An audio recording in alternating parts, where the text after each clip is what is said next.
In order. Start with the opening roll call. Okay. Member Affelt? Here.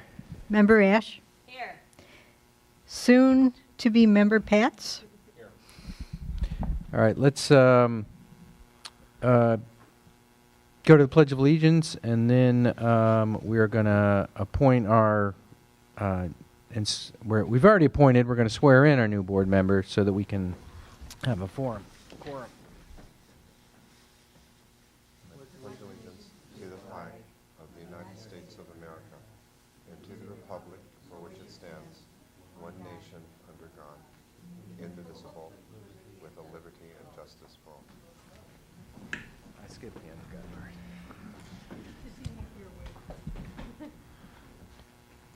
All right, we're going to go to the swearing in of our new board member. Dr. Sugiyama?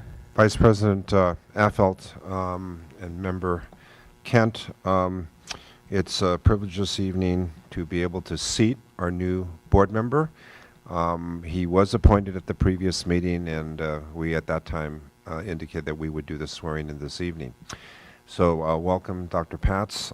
We have in our audience, we're honored to have in our audience, former school board trustee and now City Council member Kurt Brinkman, who will be administering the oath of office. So welcome.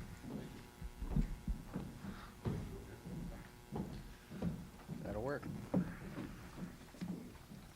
It's really good to be back. Where's all the crowds at? Come on, over here. Okay, the first thing we have to do is raise your right hand and repeat after me. I, Christian Pats, do solemnly swear that I will support and defend the Constitution of the United States I, Christian Pats, do solemnly affirm that I will support and defend the Constitution of the United States and the Constitution of the State of California against all enemies, foreign and domestic, and the Constitution of the State of California against all enemies, foreign and domestic, that I will bear true faith and allegiance to the Constitution of the United States and the Constitution of the State of California, that I will bear true faith and allegiance to the Constitution of the United States and the Constitution of the State of California, that I take this obligation freely without any mental reservations or purpose of evasions, that I take this obligation freely without any mental reservations or purpose of evasion, and that I will well and faithfully discharge the duties upon which I am about to enter. and that I will well and faithfully discharge the duties upon which I am about to enter. Congratulations. Thank you. It's good to have you.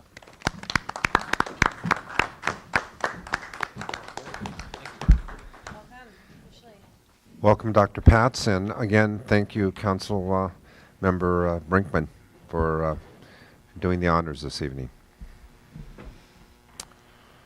All right. Our first order of business is to approve the agenda, and I think Dr. Sugiyama would like to propose some changes. Yes, Vice President Affelt, members of the board, the staff would like to reorder the agenda if we may, and if we can move the closed session following the consent calendar.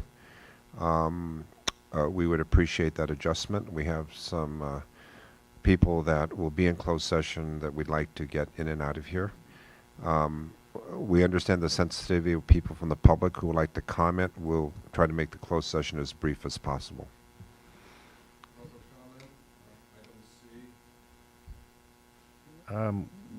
We're not going to take public comment on item C. It's not a public commentable item. Okay, you can say that when we get to public comment. Sure, you can. The rearrangement of the agenda is largely in part to my schedule. I have a obligation at work that I need to get back to. So I will be here through consent calendar and closed session and any other items that we need a full quorum for. And then I need to go back to work for a couple hours. So it is largely because of my schedule that this needs to change. So my apologies to those in the public and my appreciation to staff and my fellow board members for being able to deal with my crazy schedule. All right, and we're obviously, as you can see, dealing with a short deck tonight. Member Dice is on a long scheduled vacation, and Member Dwayne had a family emergency. So We need all of us here to move forward on quorum items. Do I hear a motion to approve the agenda change? So moved. A second? Second. Any objections? Okay, we'll accept that by acclamation. We've modified the agenda. It's now time for public comment. Do we have any comment from members of the public?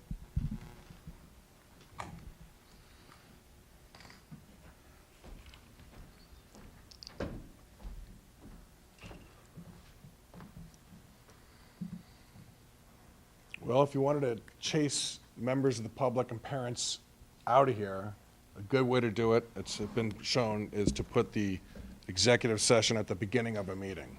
And that's what this district used to do. And I had hoped that we were finished with that tactic, call it a tactic.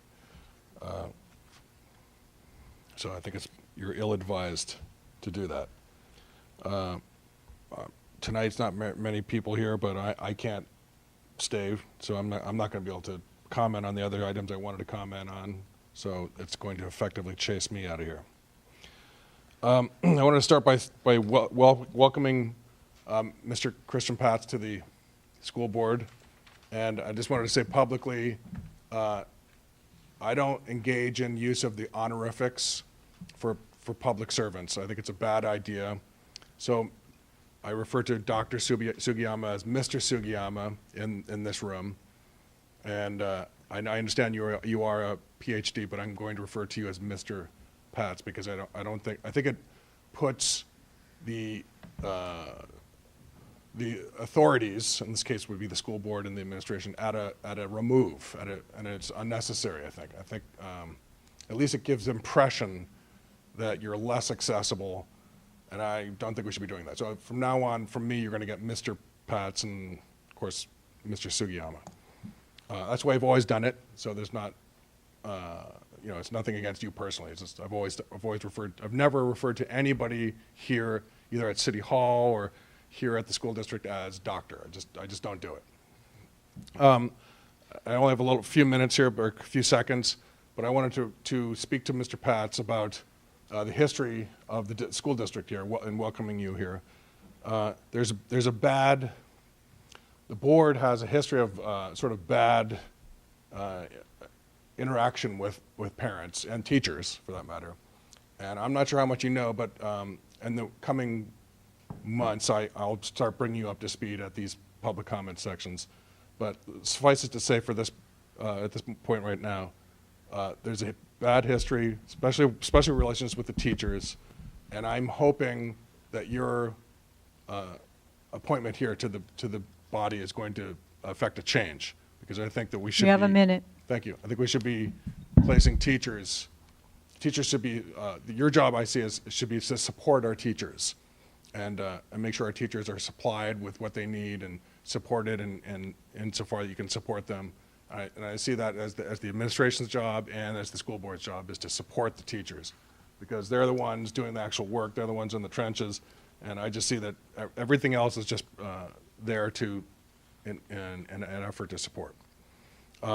Similarly, the district that has a really bad history with relations with dissenting parents. Now, there's, as you know, the Center for Community Life is happening, but there were a minority of parents and citizens that were against the closing of Anna Yates Elementary School to have this K through 12 model, and the way that the district has engaged or pursued that model is basically as a scorched earth model, their engagement, and dissenters were kind of summarily shut out. And I will demonstrate 3 minutes this. is up. Thank you. I will demonstrate this as time moves forward at the public comment sections about how this sort of unfortunate history, how it's come about.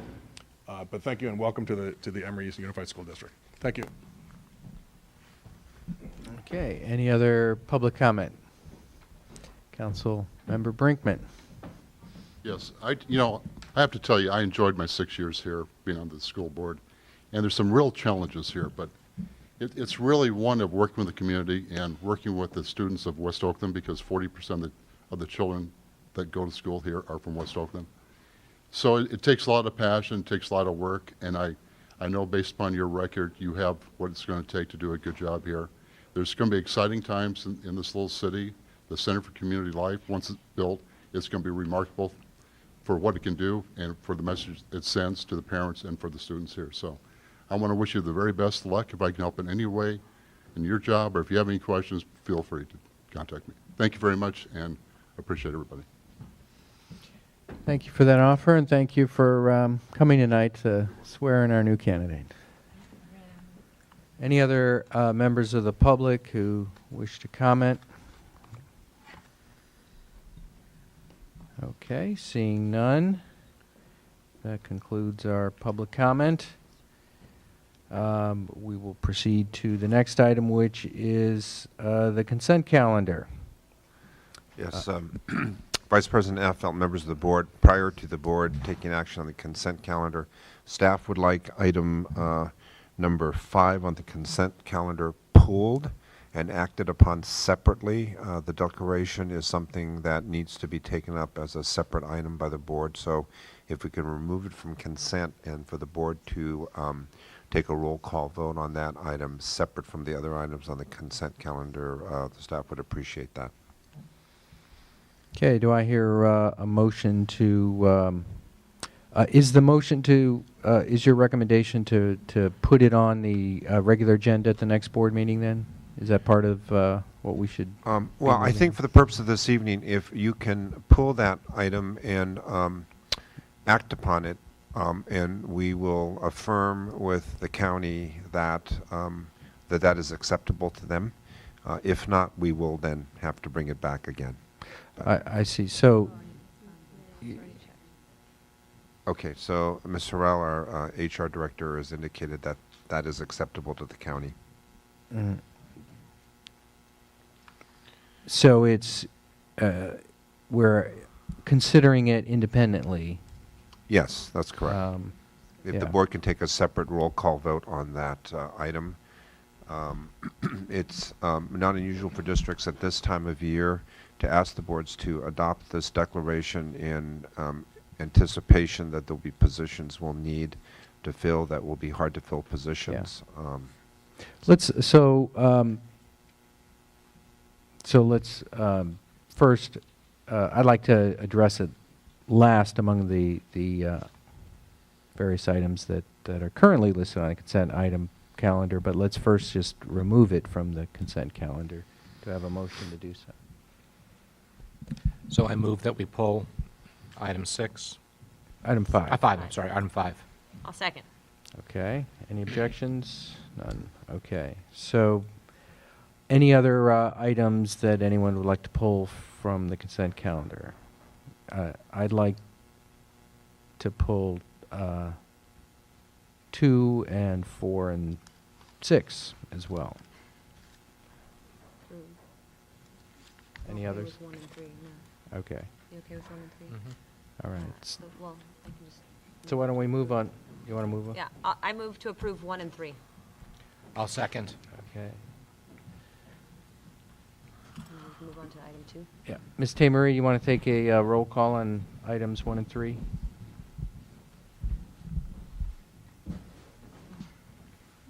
Two and three or one? 1 and 1 3. and 3. Warrants and the minutes. Member Affelt. Aye. Member Ash. Yes. Member Pats. Aye. Okay. So looking at item 2, by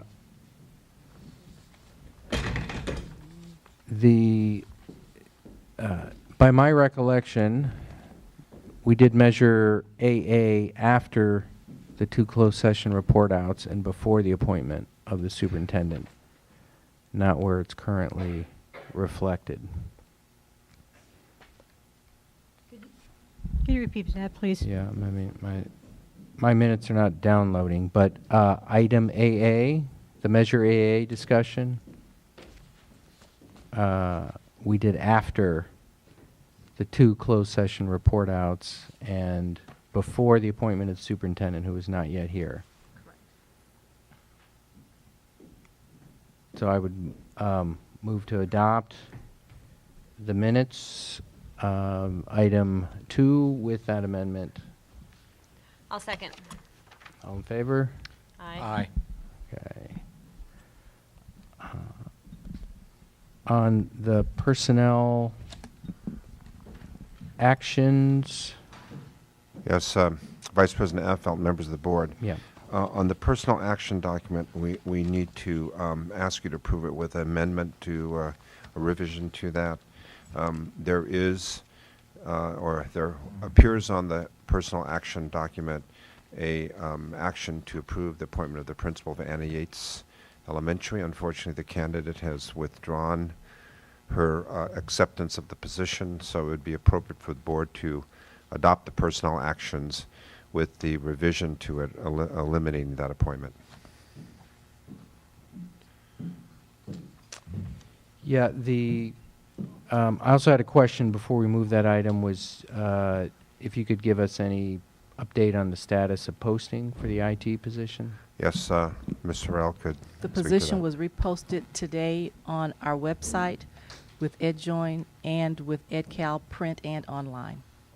And it's been posted until filled. Okay, great. Well, we're sorry to see Mr. Choate move on. But we understand good opportunities come along to the good staff, so that's understandable. So with the amendment, any other discussions on this item? I have one more with personnel. Yes, please. In the past, board members have asked that new staff members be introduced to the board at board meetings, so 2 of our newest staff members are present tonight. We have Ms. Coach in the audience with us. She was a teacher in the district from 2007 to 2011. She took a brief leave from the district and returned this year as a temporary teacher. Ms. Coach has been and continues to be a strong member of our teaching staff. Ms. Mariana Coach. Wonderful. Welcome back. And I would also like to introduce our newest custodian groundskeeper, Mr. Kamkeo Sangpanya. He brings over 6 years of janitorial, shipping, receiving, in addition to some construction experience. Welcome. Thank you for both for coming to our district and back to our district, and we appreciate the support and service you're going to provide our students.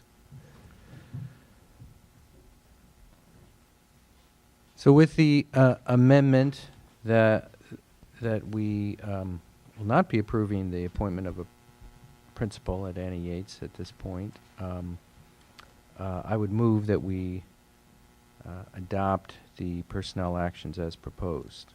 Do I have a second? Yeah, I'll second. All in favor? Aye. Aye. Item is unanimous.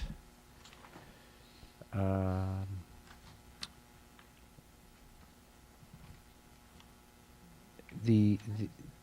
going to skip to 6, and so we'll end with 5. My recommendation on the temporary deputy superintendent contract with Dr. Rubio is that the duty section also say that the duties shall be as directed by the interim superintendent.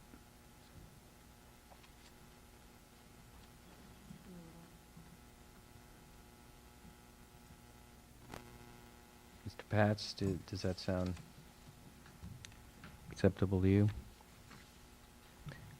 The duties currently seemed a little vague to me, and I cannot open any of my documents at this moment, but I can open my notes, which say I recommend we want our deputy superintendent to be following the lead of our interim superintendent. So I would just ask that we also include in the duties whatever direction the interim superintendent provide. Is that not covered in the job description for deputy superintendent, that he reports to the superintendent? We don't really have the job description is here in the contract. I'm now starting to get documents back. If any, okay. Duties. Yeah. I'm comfortable with that. Okay. So with the amendment that the duties of the temporary deputy superintendent also be to follow the direction of the what was my specific language? And as, quote, and as directed by the interim superintendent, period, unquote. I move that we adopt the proposed contract. I'll second. All in favor? Aye. Any objections? No. Adopted. All right. Number 5. Moving on. I just closed my document. Yeah.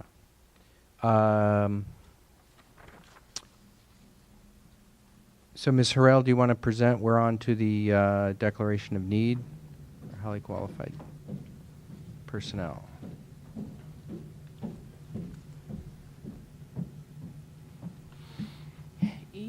Each year, the County Office of Education, as well as the California Commission on Teacher Credentialing, ask districts to submit the declaration of need for fully qualified teachers in areas that are designated to be hard to fill, which typically can be science and foreign language and special education. And this year, as in previous years, we are submitting that declaration of need. Yeah, other than that this can't be brought up on consent item, which we've now corrected, my issue with at least the version that was posted was that, yeah, it's blank. Oh, that's an error. Yeah, Um, so it's not, we can't approve this. No, okay, then I will have to bring that back at the next meeting, because under the areas where we could select, I put the number 1 in each. I didn't load it or anything. I just put 1, the possibility. Does yours have the data? Theirs I has looked the at it, data. Mine online, and then the printed Yours is copy I blank have. as well? No, I have it. Yours is blank? No, Can- I have, mine's filled out. Can Yeah, mine is member- blank that I just pulled up. It's still blank. Can you look at one of theirs? I'm looking now. Well, if we haven't properly noticed it to the public, Yeah. so that remains a concern. Do you recall, Do I know? Member Ash, if, I want to say it was filled out because I didn't catch that notice, but I couldn't say with certainty. maybe it's,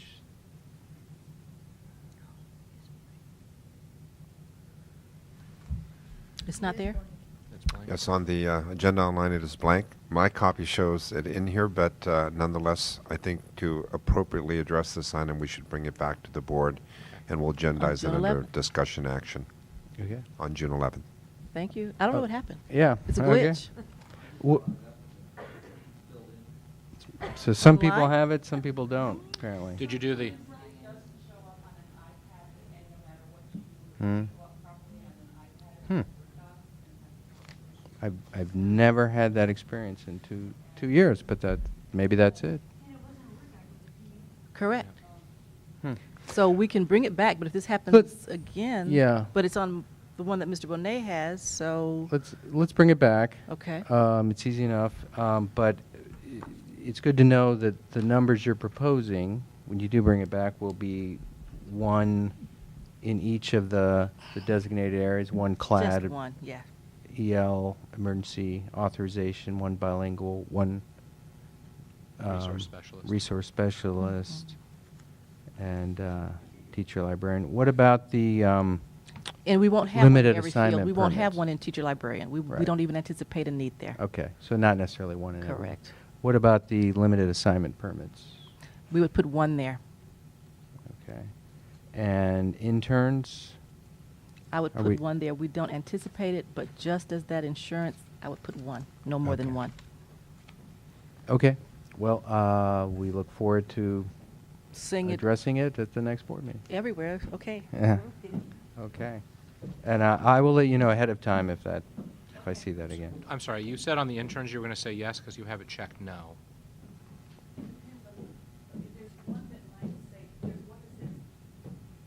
There's Oh, one program, that asks, okay. does the district run its own internship program? We don't. But the boxes that ask if we might need an intern credential, I would only put 1. Okay.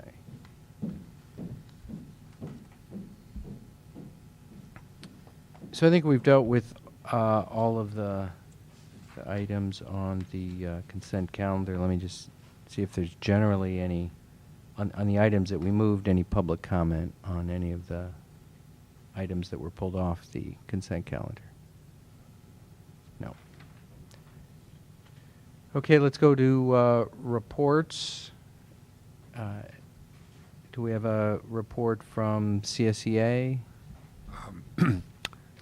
Vice President, now, we did reorder the agenda to have closed session now, but if it's the board's pleasure, we can Okay. certainly, and if Ms. Kent has the time, we don't anticipate the closed session to be lengthy, so if we want to do the reports, we're certainly ready to do that. Okay.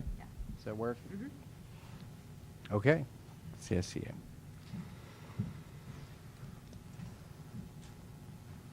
I'm Mary Magruder. I'm representing CSEA tonight. After getting started rather late and winding up with a lengthy negotiation session, the district has declared impasse. We, of course, are very disappointed, being such a small unit and having been given the opportunity to see where our impact is really, the cost is impacting as CSEA members are concerned that we're making a big impact. So we are very disappointed. We feel like the district says they want to create equity amongst our members with the other staff, management, and ETA, and we feel like it's really not wanting to do that. But we are asking, the members wanted me to come here tonight and ask you if there's any way possible. Sound like I'm begging now, but we want to keep our benefits. We don't cost the district much. We're 14 members, maybe 3 to 5 part-time, and it really will impact us. A raise won't make a difference. We want to keep our benefits. But we could wind up in negotiations, either we take the bonus, take the scheduling of our salary, and that goes toward our benefits. But that's not fair. It's not equitable. So we wear many hats here. I know I work. I perform many duties. And we just want to keep our benefits. Thank you. Thank you, Ms. Magruder. We appreciate your being here and passing on that eloquent message. And we certainly appreciate your service. So we will continue to keep the conversation going. Do we have any reports? Do we have any reports from ETA? There's no public comments on report items. ETA? Annie Yates PTO? Annie Yates School Site Council? Emery Secondary School PTO? Student representative is not here this evening. Do we have a superintendent's report? Yes, thank you, Vice President Affelt, members of the board. Just some brief, quick comments. Last Thursday, Dr. Rubio spent the day in the district, and in the afternoon, we had a chance to bring him over to meet the staff at Annie Yates, and following that, the staff at ESS, where he was able to introduce himself, share comments about his background, and also take questions. He may have felt he was in an interview again, but nonetheless, I think the questions were good questions, and I felt very good about his first meeting with staff. I think it was a very positive meeting. I think that he conveyed his enthusiasm and excitement for being part of the district, and indicated that he's committed to everyone working together as the district moves forward with its many projects. So very positive, I think, first meeting with the staff.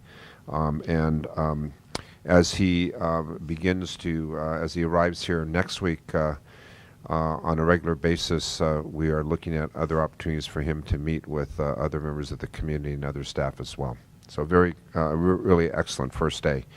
Last Friday was ESS's, I'm not sure how many now, but their block party, their annual block party. I actually was here previously when they had their first one. And like the first one, the block party was, I think, well attended, great spirit on the part of the students and the staff that were there. And there are probably some community people there as well, but it looked like it was a great event once again, and I think something for all of us to look forward to every year. We also had a Citizens Oversight Committee meeting last week. It's the quarterly meeting. And I think the most exciting thing about the COC meeting was the presence of 2 to-be-appointed student members. They are here this evening, so I'd like for them to stand to be recognized. Leah Muhammad and Tamara Dancy, both students at ESS. Let's see, I think, Aliyah, you want to stand? Yes, come on, stand up. And if I recall, Aliyah, you're a sophomore at ESS, and Tamara, would you also stand to be recognized? And you are a junior this year, so which is great because that means that they can serve on this committee for a couple of years 2 to 3 at least, years. anyway. And the entire committee was incredibly impressed and happy that they were present because they asked great questions, probably questions that some of the adults may have been afraid to ask. So they were enthusiastically involved. And I know it's a learning curve, but we pledge that we will bring them up to speed on the project and their role. But they were just a very refreshing presence at the meeting. And we will bring both of their appointments to the board on June 11th. So thank you for coming to the COC meeting, and thank you for coming here this evening. That's Yes. great.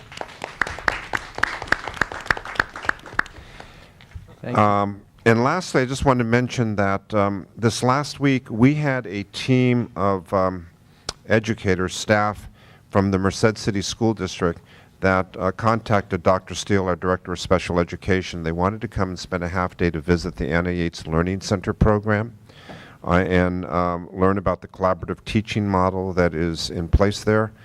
The board may know I've had special ed background earlier in my career, and the concept of Learning Center is a very innovative program, one that generates a lot of interest on the part of other districts. And so they did bring a team of 6, including their vice principal, I believe, 3 of their special ed teachers and their school psychologists to come and spend the half day at Anna Yates to learn more about what Anna Yates was doing.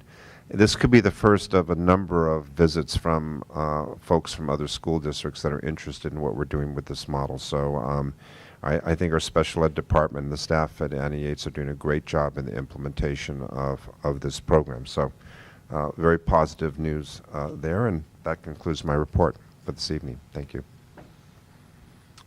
Great. Thank you for that, and thank you again to Aaliyah and Tamara for showing up, participating in the COC. Really need the student participation there. There's no president's report tonight, so we are going to adjourn the open session at this time and move to closed session.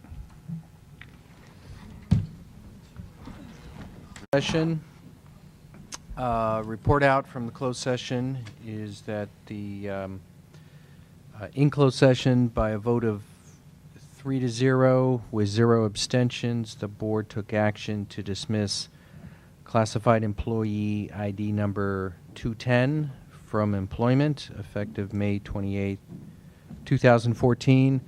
There were no other actions taken in closed session.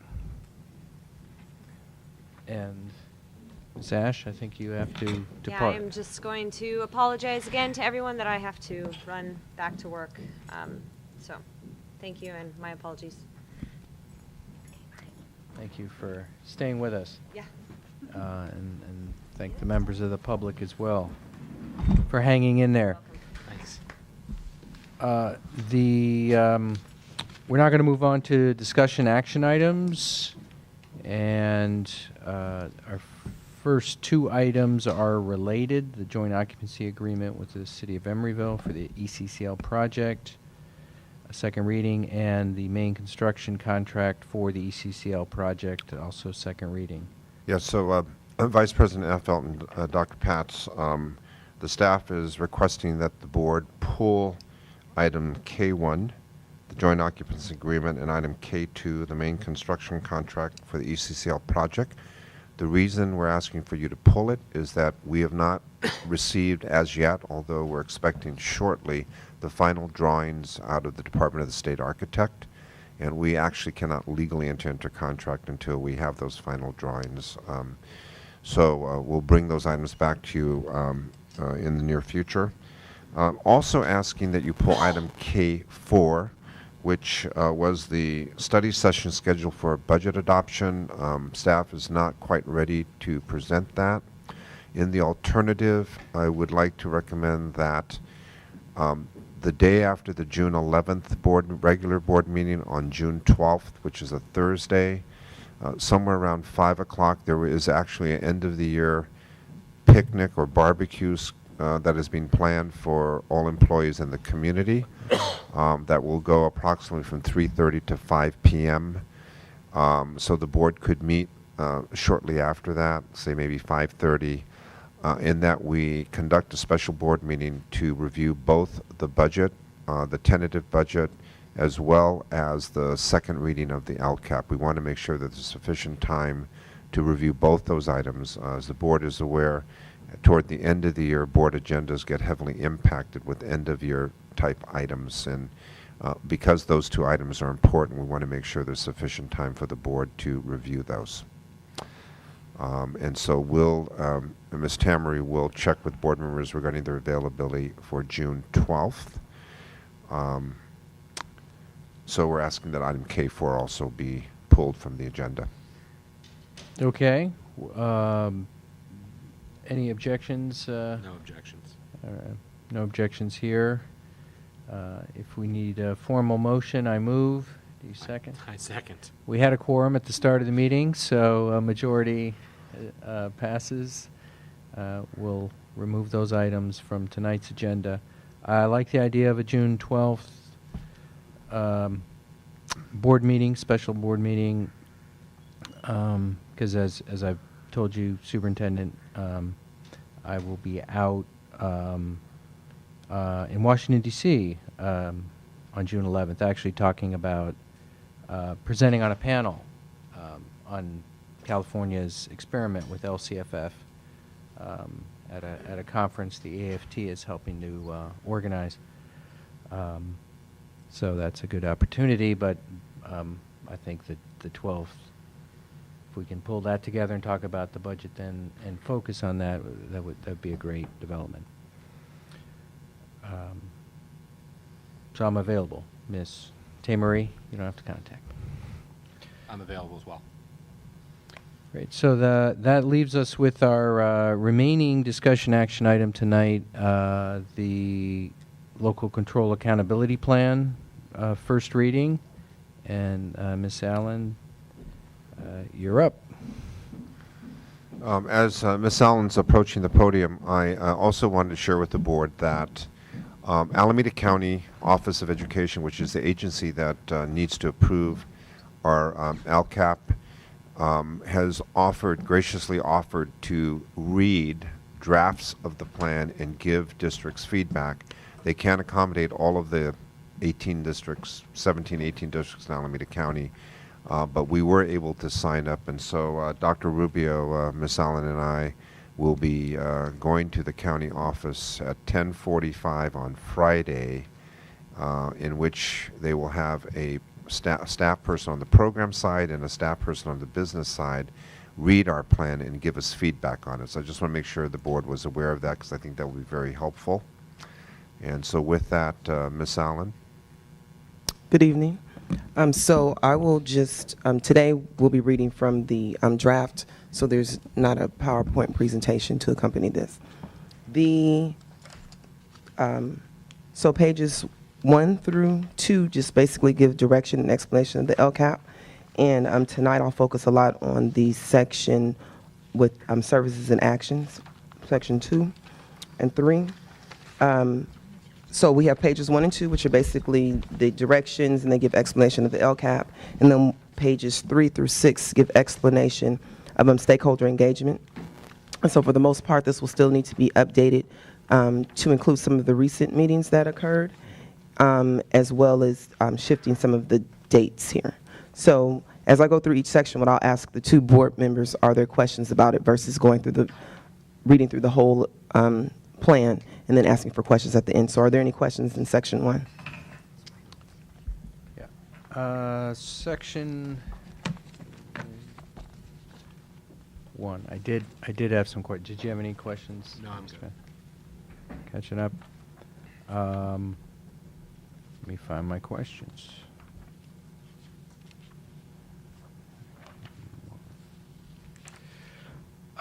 On section 1,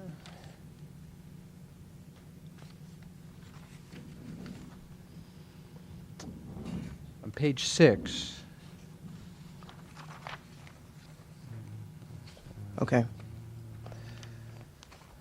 in the second paragraph in the left-hand column, starting, it says, students at the secondary school held LCAP workshops and leadership class and conducted surveys and gathered information in the, Oh, stop and there. it trails off. Okay. So not only did I want to point that out to you, that fill in the sentence, but in particular, I'd like to see you brag about the tremendous work that the students did there in gathering surveys. And as I recall from the Youth Together presentation here, they surveyed 36% of all the high school students. Maybe since then it's even grown. But that's got to be the highest number in the state of students self-conducting and self-surveying their peers at the high school level to gather input into the LCAP. So I'd like to see that level of that percentage reflected in our document so that we can trumpet that. Okay. Any other questions? Any other questions?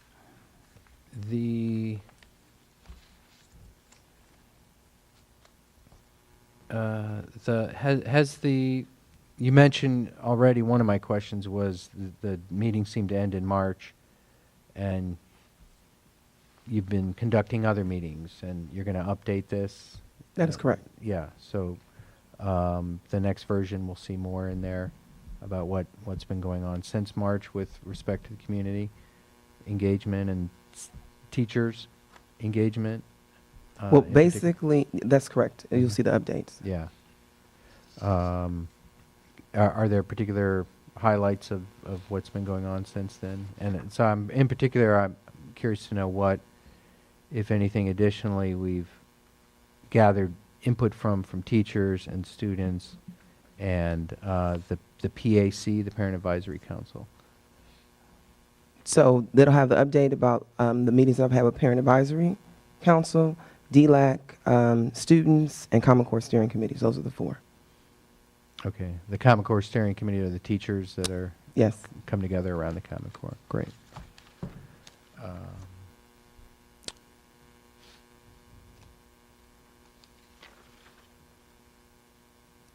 Is there, you in particular, Ms. Allen, did a tremendous amount of work that's reflected here in the January to March timeframe, sort of a one-woman whirling dervish of meetings and activities. So I want to acknowledge that and thank you for that effort.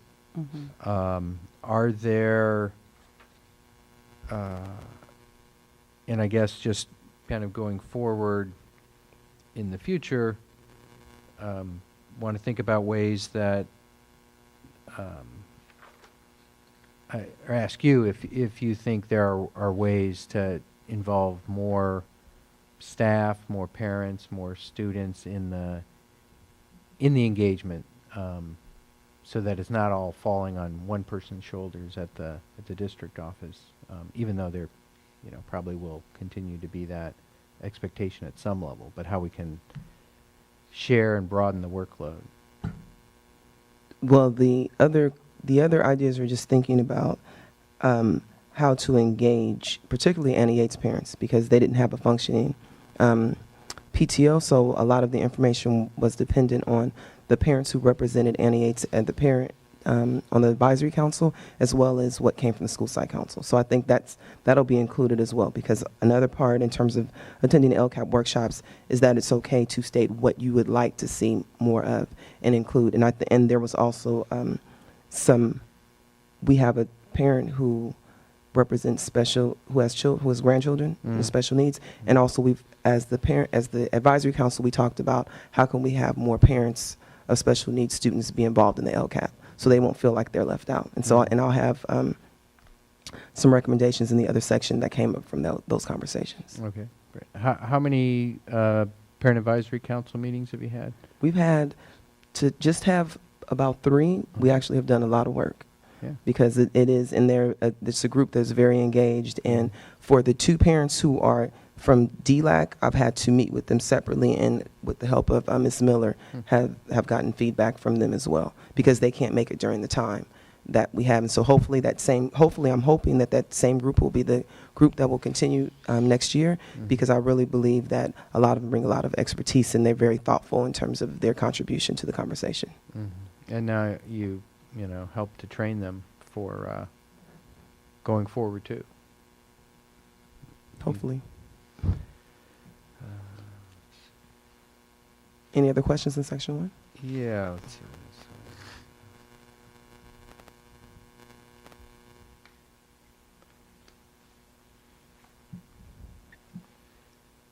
Yeah, I think those are my questions on section 1, and my next ones got into goals. Okay. Mr. Pats, did you have any? I'm okay at the moment. Yep. I'll chime up, don't worry. Okay. All right. So section 2, the next page is 7 through 14, basically states the goals and what the progress indicators are. And so instead of, what I'll do is just address the goals, and I think, and some of the indicators we're using are a lot of the baselines or district-wide assessments, which is closely related to a specific need that we need in terms of data and assessment. So those pages address the goals and progress indicators, which we have goal 1,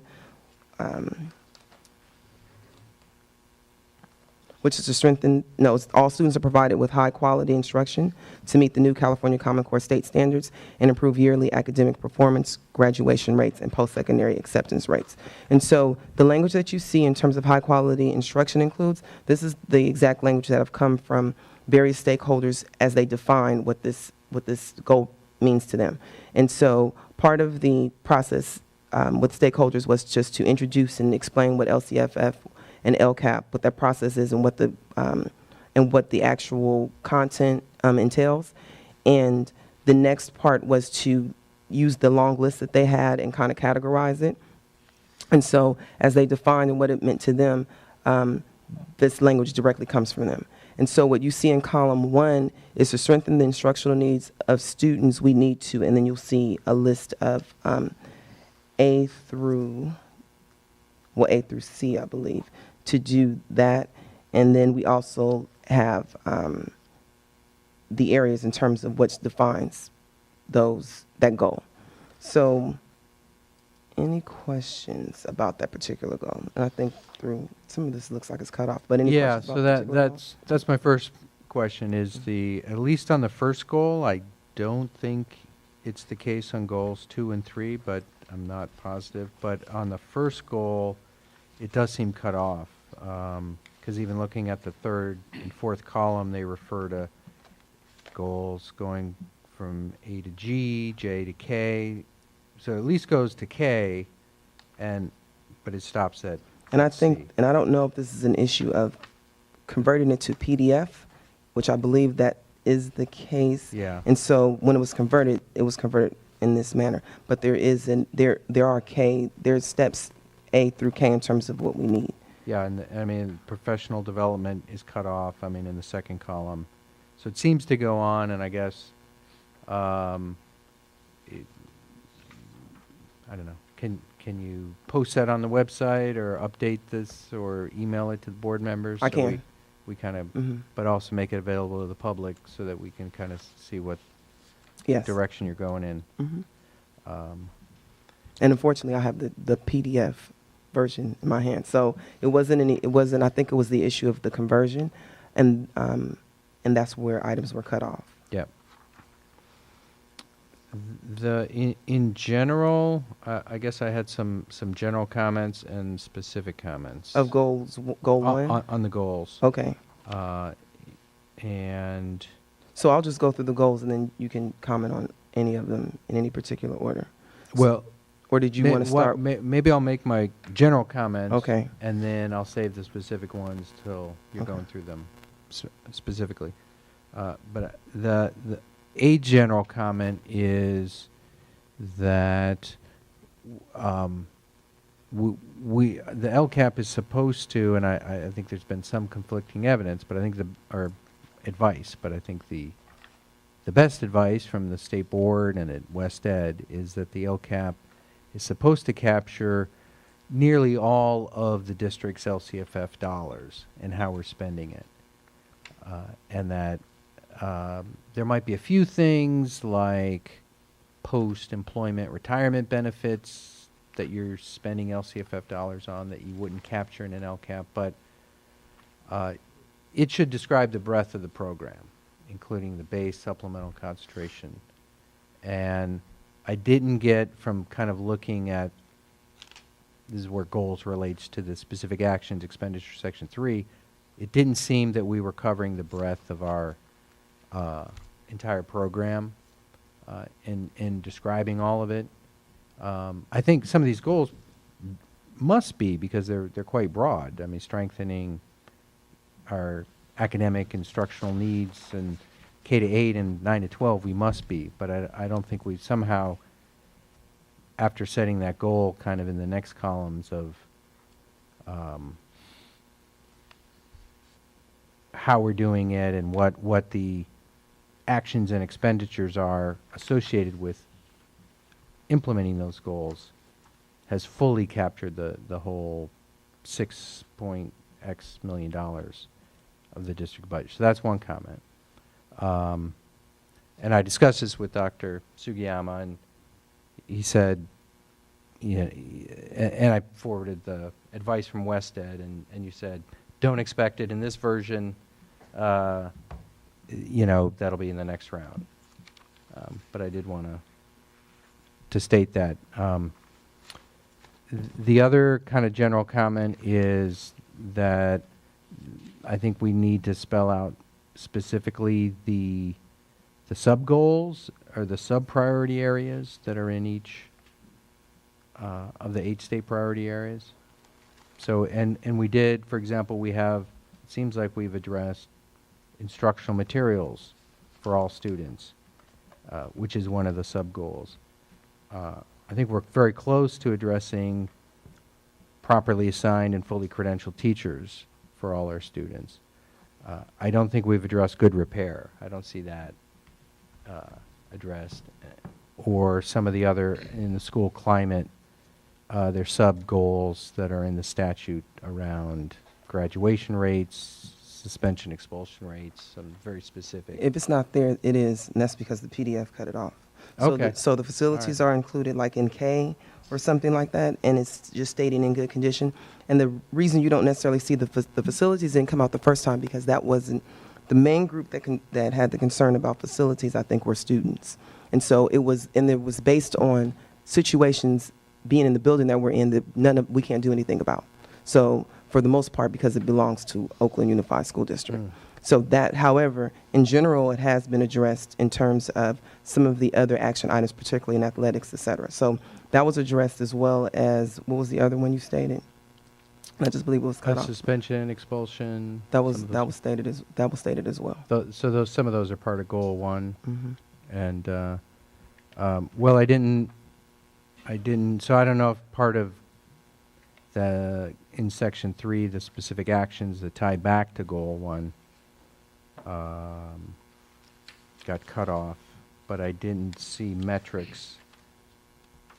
If I did, I forgot, that addressed how we're much we're going to improve on graduation rates, or how much we're going to reduce That it suspension was expulsion? it was there because I used the scorecard to actually Okay. do the metrics. So, again, graduation might be in there, but maybe a suspension expulsion or the discipline piece. That yeah. So I remember typing all of that up. Okay. And again, it may not be in here because whatever happened to convert it to a PDF, I'm noticing that a lot of it was cut off. Okay, good. Well, that you'll send that around. We'll take another look at that. I would just like to ask a clarifying question with regard to costs associated with some of the goals and how those are identified using all the LCFF funds. How do you perceive that to be presented? I'm trying to, because my last discussion with the board, I explained that that's going to be one of the most difficult things to do because we don't have an accounting code structure that breaks those out by these goals. So I just need to conceptualize what you want to see so I can create something that is more representative of what your question is. Yeah, so I think I'd start with the other document that you sent us, which is just a one-pager with, somehow you had broken out, here's supplemental concentration total over 3 years, here's the base, and you had it divided into like base funding, and then in pupil support or instructional. You had 2 lines, instructional and pupil support. I had 2 lines. One was instructional expenditures. Right. And the other was pupil support. Right. Those were base dollars used in those 2 categories. Right. How much further do you want us to go with that representation?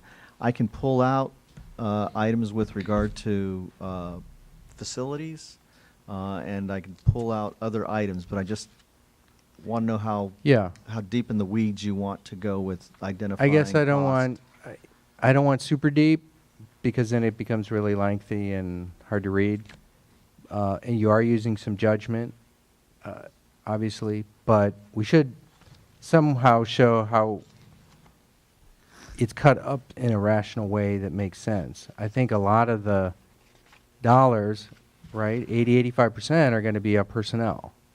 And most of our personnel are instructional personnel. Absolutely. So implementing Common Core and that goal number 1, that's gonna eat up. I mean, you could have a big line there that's just instructional, expenditures on having our teachers reach these academic goals. And so that's going to eat up a lot of it. And then, so I think you can, you're right. You have to map sort of our goals and the 8 state priorities kind of against our expenditures and make some decisions about what goes where. Right, and that's part of my difficulty, and I expressed this a couple of meetings ago. So I have a better picture. It might not be perfect next time we present this, so this is going to be a work in progress. Yeah. Again, this is our first time doing this, so we will refine the numbers to get them a little more specific. And we can be very specific with the Common Core dollars that we received. I don't know if we've identified either base dollars or supplemental concentration grant dollars with regard to how those are funneled to Common Core yet. So, and that's some of the things that we're determining now. Mm-hmm. So, Vice President Affleck, what I'm hearing you say is actually, obviously there are components to this, such as approving the goals, but assuming that, given the draft goals we have, that what you'd like to see is what parts of addressing those draft goals are being funded through LCFF base funding. Right. So, for example, is the whole supplemental concentration, I assume, is reflected here. I didn't actually go through and add it up. Yeah, so I think the only thing then that we wanna staff will make have. Sure, the base funding is covered. Yeah, so I think the only thing that staff would have to think about is, for example, student access to rigorous advanced extracurricular and specialty courses, we would have to find some way to identify what those are and what dollar amount out of the LCFF base funding is going toward addressing that goal. And so we might say there are, 10 FTE teachers at a cost of, $750,000, and these teachers teach rigorous advanced extracurricular type courses. So you're looking for kind of a one sentence or at the most two sentence description of how the base funding dollars are being used to address each of these goals. Yeah, where it comes in is really in section 3 because that's where you list the expenditures next to actions and services. And the goals are the first column, and it's actions and services, and then the expenditures. So I think you're not actually coding or mapping against the goals. You're really directly coding and mapping against how those actions and services are articulated. Okay. So you could put a lot into providing, fully credentialed, highly qualified teachers and,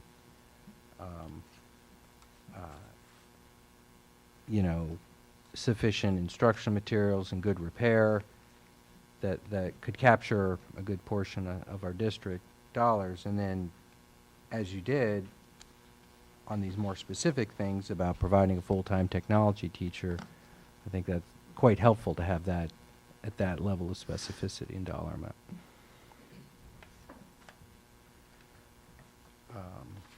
Which means, so basically that's placing everyone's position and their salary in the LCAP, particularly when you have individuals who are single subjects or by themselves. So I think maybe identifying, maybe this is a second stab at a later date, but what I do know is that when you have teachers who teach 5 or 6 different subjects, it's hard to capture that in this document.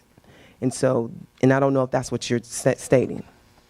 I'm not suggesting you break it out 5 or 6 different subjects. I'm comfortable with it at the level of generality that I just sort of laid out, providing fully prepared teachers, providing,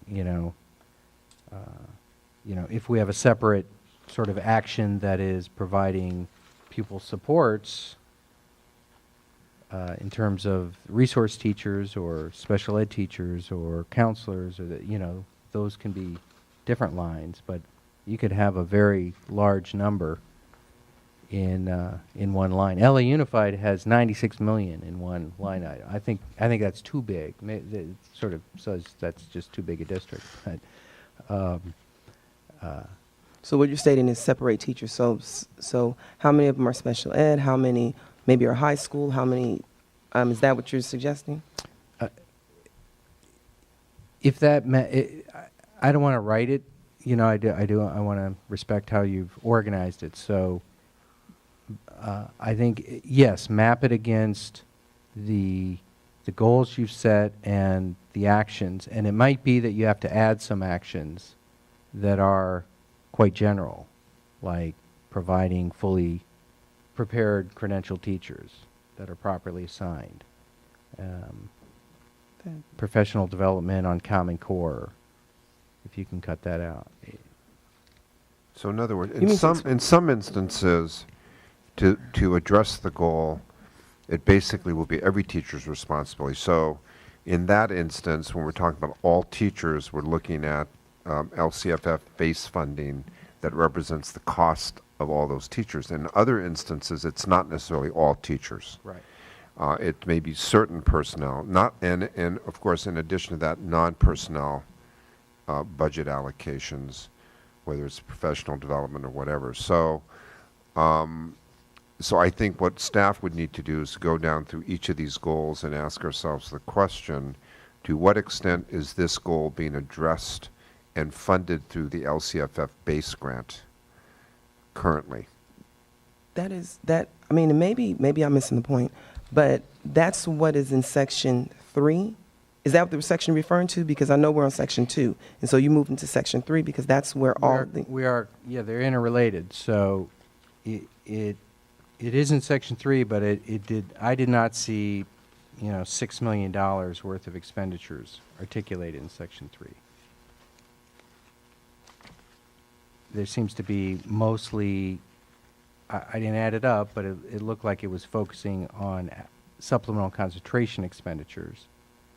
And we need to reflect all of our expenditures. And part of that reason might be because I think we're doing things that we didn't articulate as specific actions that we are taking that are quite general, that are sort of core provision of base programming that have, large expenditures associated with them. And the reason to sort of, it's not just a formulaic exercise, but the state is now given districts much more flexibility and release from categoricals in exchange for being more transparent than we've ever been about our dollars. And if all we're talking about or showing people is what we're doing with supplemental concentration over here, but we never kind of reveal what else we're doing with our, bulk of our dollars, Right. then that's not really being transparent and giving people the opportunity to say, well, wait a minute, what can we not do anymore because we really want to see something new in this direction. So I just... Really your point is to state it, so when you have to make decisions, it can be clear to people where those decisions are happening and where those dollars are. Yeah, where the sort of all of our LCFF dollars are, so we know what our priorities should be. Yeah, so basically, Section 3 needs to the greatest extent possible, define those services and actions that are being funded through LCFF base grant. We could assume that a very high percentage of that can be described in that column.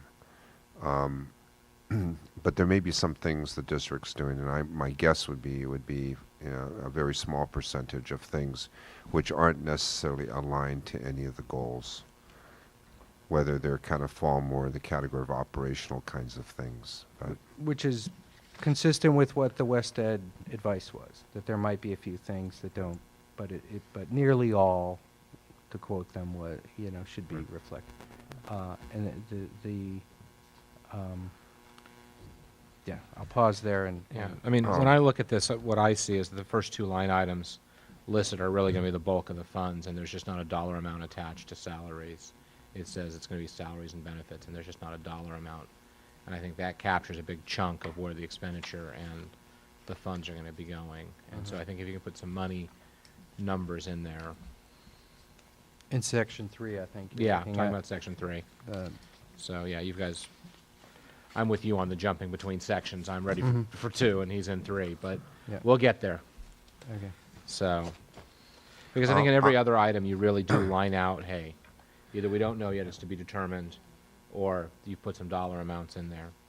And the thing that you both did, which I think is really terrific and a step ahead of many other districts, is folding in the Title I and the parcel tax, because that is such a big part of our expenditures. It's not transparent not to say, oh, here's 30% of our budget, the parcel tax, how we're spending that. So we don't have to do that by the law, but I think it's completely in the spirit of telling our story and showing our picture, and it's also a public relations tool, right, to tell folks this is where your parcel tax investment is going and how we're using it. So I don't know if you captured all the parcel tax dollar. I assume you didn't, but again, I think it will map on to whatever these base dollar amounts are, that you'll be able to say this is the LCFF and this is our, we've got $2 million of parcel tax in supporting our teachers. Yeah, great. okay, thanks for the comment. I understand what you're suggesting, and I think there's a way for us to to get to that place. Great. Thanks. I want to just acknowledge that Dr. Rubio's here, and since he will probably, after June 30th, continue the work with the board and staff on the LCAP, I want to make sure he has the opportunity to either comment or ask questions. I think that's a great idea. In fact, you know, you want to come up here and use a mic, because if you do have any questions, we want to make sure they're captured on camera and mic. Okay.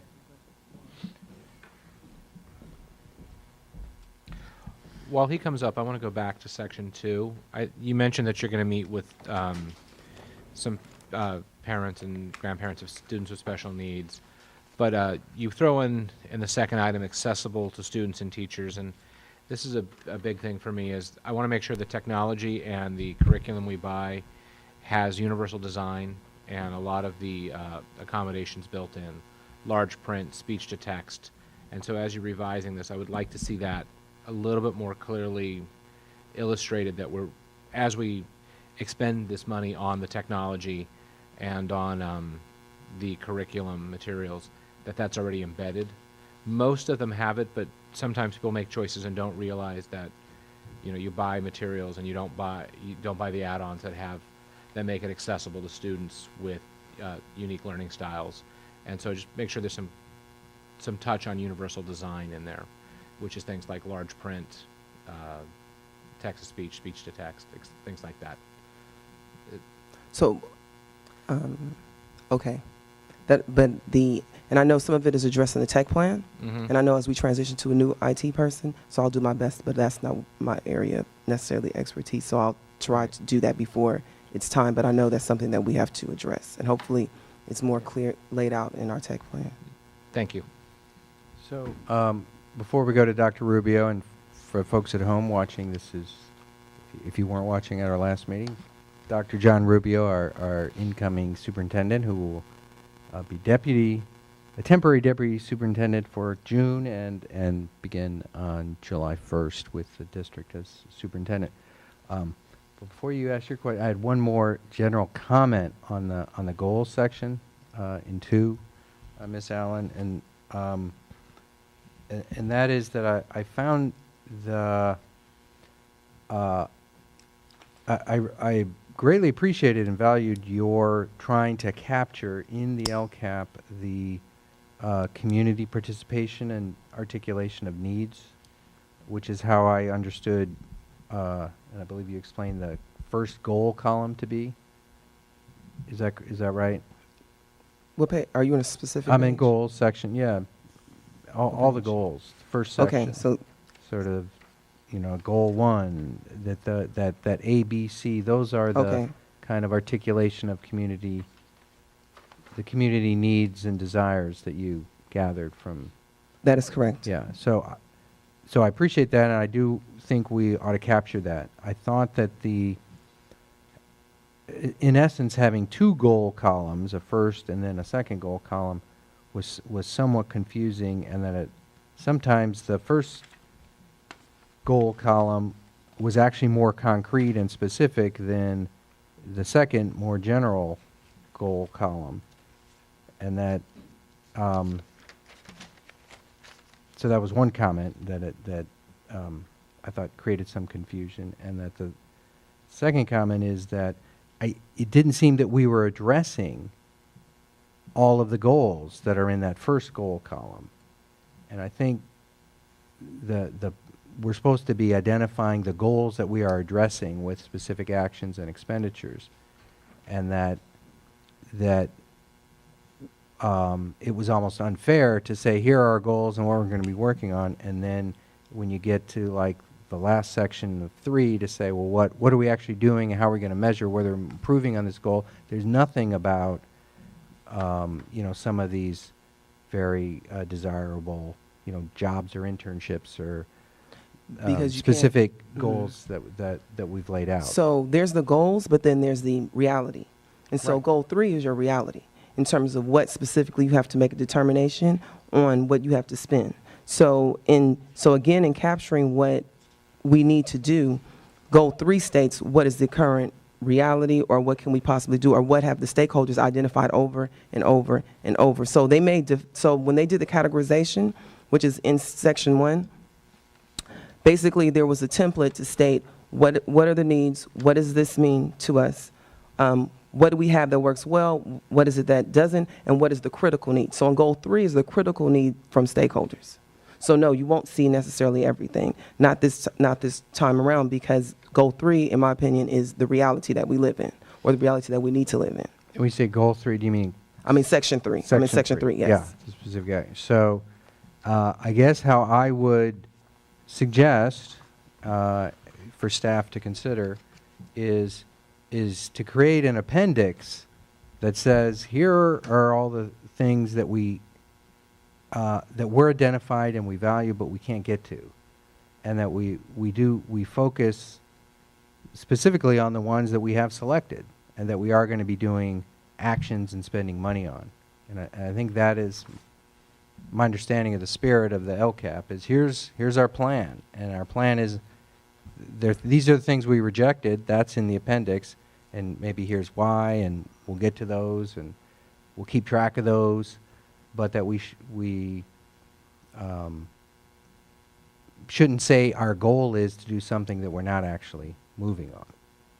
That would be my suggestion,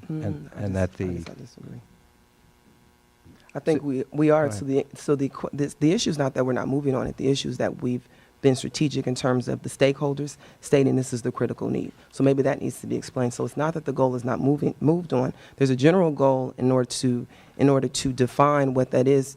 The stakeholders had a definition of it, and then the next step is to actually identify what that critical need is. So therefore, this plan will not become wallpaper like other plans, or stuck on a shelf, or collect dust, and that we actually can we're a tiny district that can't do a lot of big things.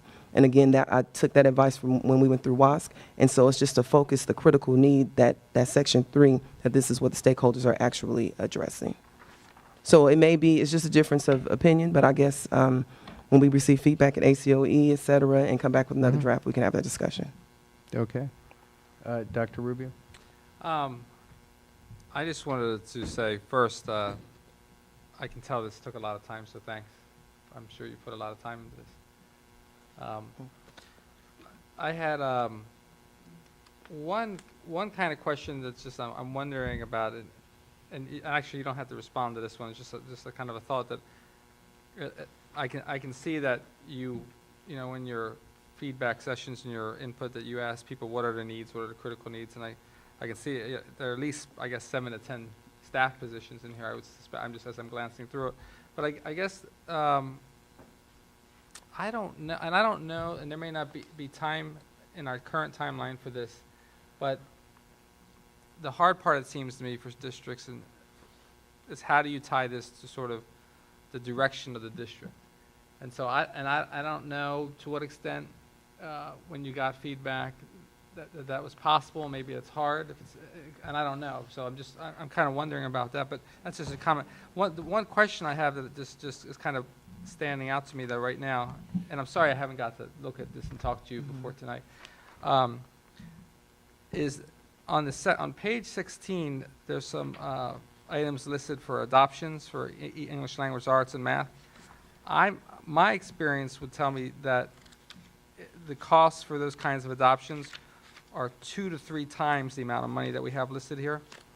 A math adoption alone, I mean, I had gotten a quote recently from a traditional big publisher. It was $320,000 for an 8-year contract. So I'm just a little bit nervous about that part here. I just wanted to bring it up to your attention and to both of you, just to think about that. Maybe these numbers need to at least be doubled in terms of adoptions, and I know that could affect other pieces in here. So that's the one big question for me. Was that for more students? Does that affect the cost of the adoption? Well, yeah, it would. It would be dependent on number of students, but I'm still a little bit, and maybe I guess I need to run the math myself. So I mean maybe, and I don't know how you guys came up with the numbers. So maybe they're fine. It's just based off of previous adoptions that we've had here. Okay. All right, so yeah. So maybe- it's a range and it's a plus or minus, but when you're dealing with, when it's just two schools, and you're not, and you have, so say for instance, you have a social studies department, there's only one department, we have cohorts of 60 students. So it's not as, so it's based off of what we've purchased in the past. Right. All right, okay. And I guess I'd still wonder, though, because we haven't had adoptions for 7 or 8 years, right? Not here. Right. At least, oh, you've had recent adoptions? We've had, we Oh. have, at least since I've been here, we've had recent adoptions. Oh, okay. Okay, so maybe it's fine. Okay, that's my one question. And in terms of, well, just to address it, because you may forget, and I will too, Yeah. but to address the district goals is, it's all based off. So every time every stakeholder received it, there was a section for what are the district goals, what are the district educational goals, and then what are the state priorities.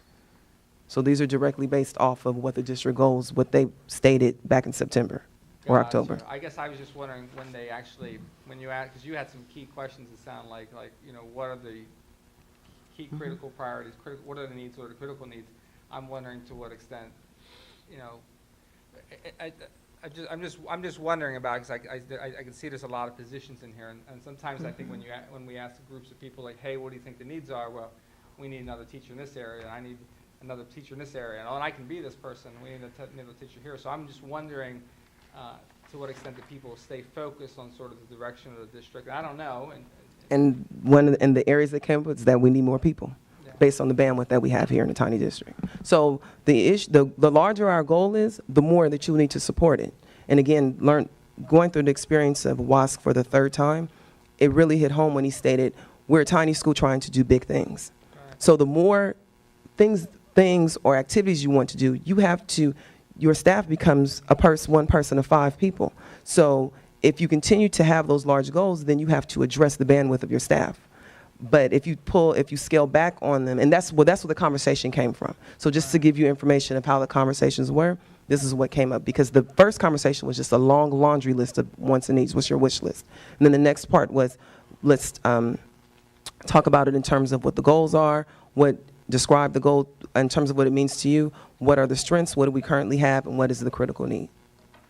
Just a couple of thoughts for the board to keep in mind. So in my previous tenure in the district, I think, and I think Ms. Allen, I think is accurate in the statement that we are a little district trying to do big things. But there are a couple of realities we have to look at, and I don't think they're insurmountable, but it's things to think about as the district moves forward to define its LCAP, and in addition to just look at overall the LCFF funding, the base grant funding. And I guess it could apply to parcel tax allocations. And that is one of the limiting factors, and what makes the implementation of this type of concept difficult is because we're small, we don't have the staffing flexibility that large districts do.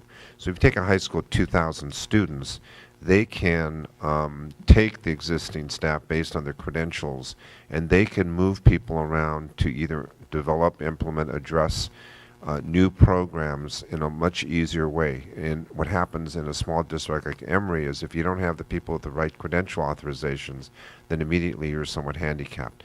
Secondly, even if you have the additional funds to add personnel, if you can't fund a full-time person, you're hampered in the ability to hire an individual, because no one's going to come to teach 2 periods during the day at the high school around a particular program. So, I mean, we kind of continue to struggle, yet continue to try to think about creative ways in which we can address these program needs, but probably this lack of staffing flexibility or the lack of ability to attract people to come and teach a period or 2 to fill in gaps presents some challenges. We were just talking the other day about how we can, for example, better use online advanced placement classes through UC as a way to be able to provide a more rigorous and a greater AP program.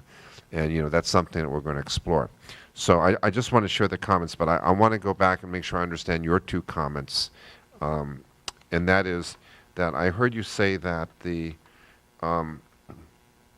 sometimes in the first column in this template says identified need and metric, and then the second column is the description of the goal. So what I heard you say that in some cases the identified needs in the first column almost sounded like the goal, and in some cases the statement in the second column where it says description of goal almost sounded like the need, and that you were looking for some, if you will, internal consistency in how the identified need is phrased versus the description of the goal. So sometimes column 1 was more specific than what was listed in column 2, and sometimes it was the other way around. Right. Okay. Yeah. So like, yeah, goal 3, the second column says, this is the overarching goal kind of for both is improving student parent engagement. The second column, creating opportunities where students and parents are engaged together in meaningful activities to improve school climate, such as, and give some examples. So that it is more general, a more general goal that but you know, in the first column in goal 3, you know, provide an athletic director to oversee and manage the athletic program. I mean, that's a very specific, concrete thing that is actually more specific and concrete than So let me just- provide access yeah. to a staff family resource center that includes a coordinator. That's very specific and concrete instead of creating opportunities for parents who do not speak English to become more involved. So let me just use that as an example just to make sure that staff understands what you're saying. So using that section, one of the goal description of goals in column 2 says extracurricular activities including sports and visual performing arts. That could also be represented as a need. And if that were stated as a need, then the goal might be to, for example, in the area of sports, to provide a athletic director to oversee and manage the program. So it's possible in that situation that those could be reversed. Kind of depends on, I guess, what the input from the various stakeholder groups were in terms of how they address identifying a need versus, you know, what the goal will be. But if I understand your comment, we need to be clear that what's in the first column is the statement of need, and that what's in the second column really is designed to address the need in the first column. Because I think your second comment was some of the goal statements in column 1 are not addressed in column 2. Which is because that's not how the stakeholders defined. So in section 2, the template itself to me is sometimes confusing, but so it's not the best template. So I just have to acknowledge that it's not. The second column states, how do you describe the goal? So with the stakeholders, they help describe what that goal meant. So the goal, so this says the student, what it includes, so how they define a goal could have been, they could have stated a whole long narrative. That could have been written as well. Or I could have interpreted a long narrative for them. But my spirit was to include the voices of people who actually gave input. And so if this is how they define that, that's exactly what I wrote. The first one is basically, in order to do that, what do we need? And so that's where the critical need came from. So no, it may not look like the most, what I would say, polished, but the intent was not to be polished. The intent was to actually have stakeholders believe and feel, well, not even believe, but know and feel that their voices are heard and they can actually see their language. And it's not language that I've interpreted or Mark has interpreted or anybody on cabinet has interpreted that for them. You know, So and it may, yeah, so that's helpful. that's why it helpful. may not look Yeah. as polished. And I guess, you know, sitting here and kind of reflecting on this conversation, I think the second column may be okay with that level of generality, and I actually like the broadness of the goals of increasing opportunities for parents who don't speak English to become more involved, and those are good goals we should keep in front of us, and then figure out, you know, in the next section, what are we doing to live up to that, and where are we putting our money? So I think I'm okay with that level of generality. I think the confusion comes from the first column, again, of the first column is really just supposed to be the specific need and metric in a very general sense. And sometimes it's a need and metric. Indeed, at the end of goal 3, there's like a whole list of metrics: enrollment numbers and after-school programming, teacher, parent, participation. I think that's the kind of thing it's supposed to be. And the need is, you know, greater parent engagement, period. And so I don't think we need all the narrative in that first column. I think we need general need and specific metrics that we're going to measure the progress by. The second column, okay with good level of general goals. I think the first column, as I look at it, is trying to do two different things at one time, what I just said, and also sometimes it's articulating goals. Some goals we're not going to get to, some goals we are. So I would suggest not having it serve that purpose. So do you Except to the extent the way that the Berkeley LCAP did that I gave you. That and I'll forward it to you as well, Miss Allen. Berkeley, they made that sort of the bolded thing that you have in the first column of the goals was a horizontal. I mean, they had a horizontal band. So here's what we're going to do to strengthen instructional needs for our students. And then under that, they started listing the goals that you would have in the second column. So that's the example that we're using. So we're basically basing off of what Berkeley Unified is doing. And I just want to be clear because again, the nature of it is to have stakeholders, and that so if I go to the point where I'm interpreting what stakeholders are saying, then their true voices in here. But I'm just taking direction from what you're stating. So if we're using Berkeley's as a sample, then we are that's who we're modeling after. It's not exactly what I said. I think actually what I hear you saying is that in the way that they structured their template, what is currently in our column 1 became and not to introduce a new word, but in some ways I would call an overarching need. Right. That then led to the definition of goals So in yeah. column 1. So it's like an overarching goal and then sub-goals. Right. And to the extent that what's in our column 1 Right. was input we received from stakeholder groups, it could still be maintained within that kind of a format. Yeah, and I thought I heard you say that the input from stakeholder group is actually most reflected in column 2. No, it's reflected in both. And So the reflected template that I gave them to do the categorizing, particularly teachers, and especially it occurred at staff meetings because most of this will be implemented by staff. So to have them actually define it means they take more ownership of it. And when you actually see your language in an LCAP, you take more ownership versus it's just generic and we've redefined it for them. So, I mean, we can shift it to make it look more like Berkeley Unified. However, just understanding the spirit of it, both of these columns come from stakeholders and exactly what those groups have stated. It's their direct language. Yeah. So just to conclude that, yeah, I think it would be helpful to state their language, maybe in a shortened form or something, in a overarching goal that the second column goals serve, and to the extent that the first column is serving the purpose of identifying needs and metrics, I think that it can still do that. I don't want you to go to Berkeley and say, all right, well, we're just going to do Berkeley. I want you to build off of what you have here, because I think in many ways it's superior to Berkeley's. Hearing you go back and forth on this, one of the things that I keep hearing you mention is the stakeholders. And I think if you present this to them and they feel like it really is an accurate reflection of them, I would be concerned if we water it down and do it some other way, because I agree with you. There's a high level of buy-in if it's reflective of both parents and staff's words. So have you presented this to them, or I guess this is the first presenting of this? This is the first presenting of this to you all. Yeah. So have the stakeholders seen it?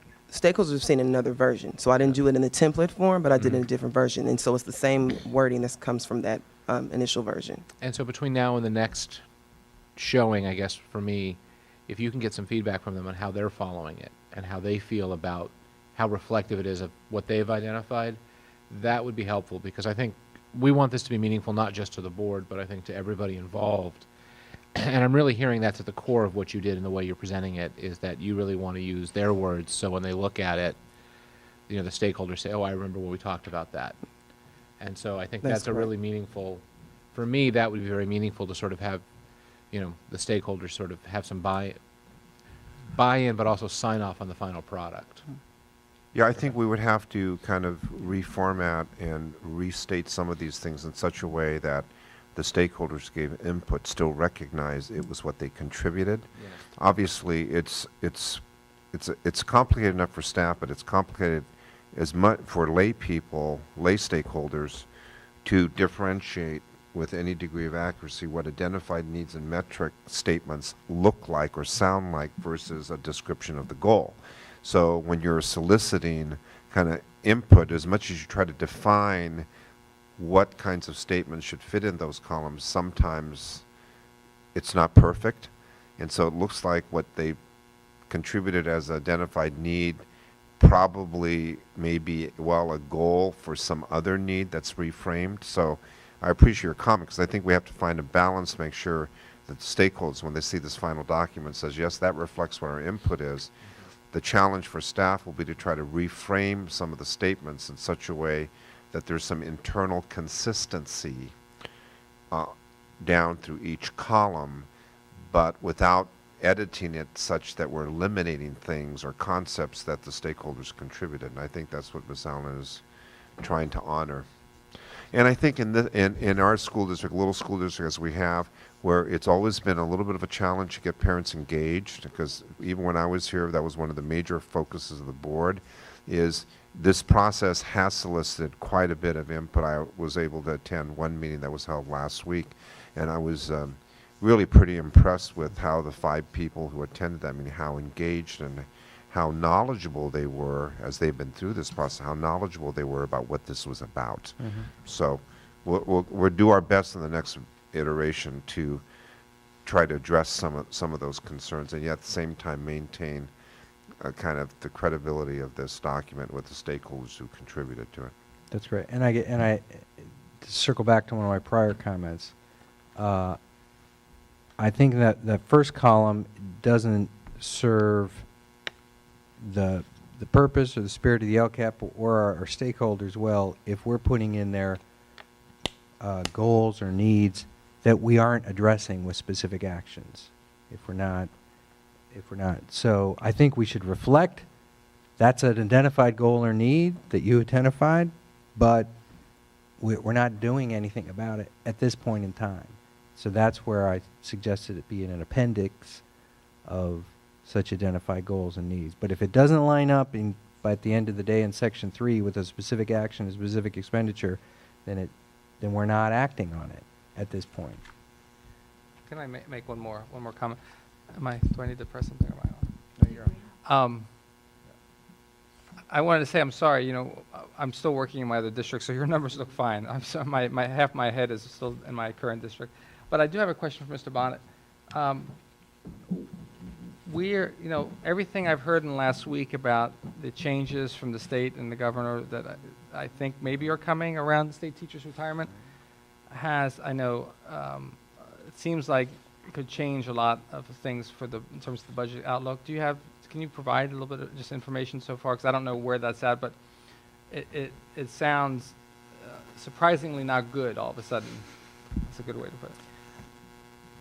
I haven't costed out the implications of that yet, but what has happened is the governor's proposing that the districts contribute to the STRS deficit to the tune of 1.25% going forward in 14-15, which is pretty significant cost to districts throughout the state of California. But I have not costed that out for this district as of this meeting right now. I mean, Okay. that's an easy enough thing for me to do, but And then over the 8 years, it goes up to? it goes up to 9. So that contribution for the district currently is 8.25. Next year it would be 9.5, and over the course of a year, several years, it goes up to 19% contribution Whoa. by districts, Wow. which is significant. That's dramatic to me.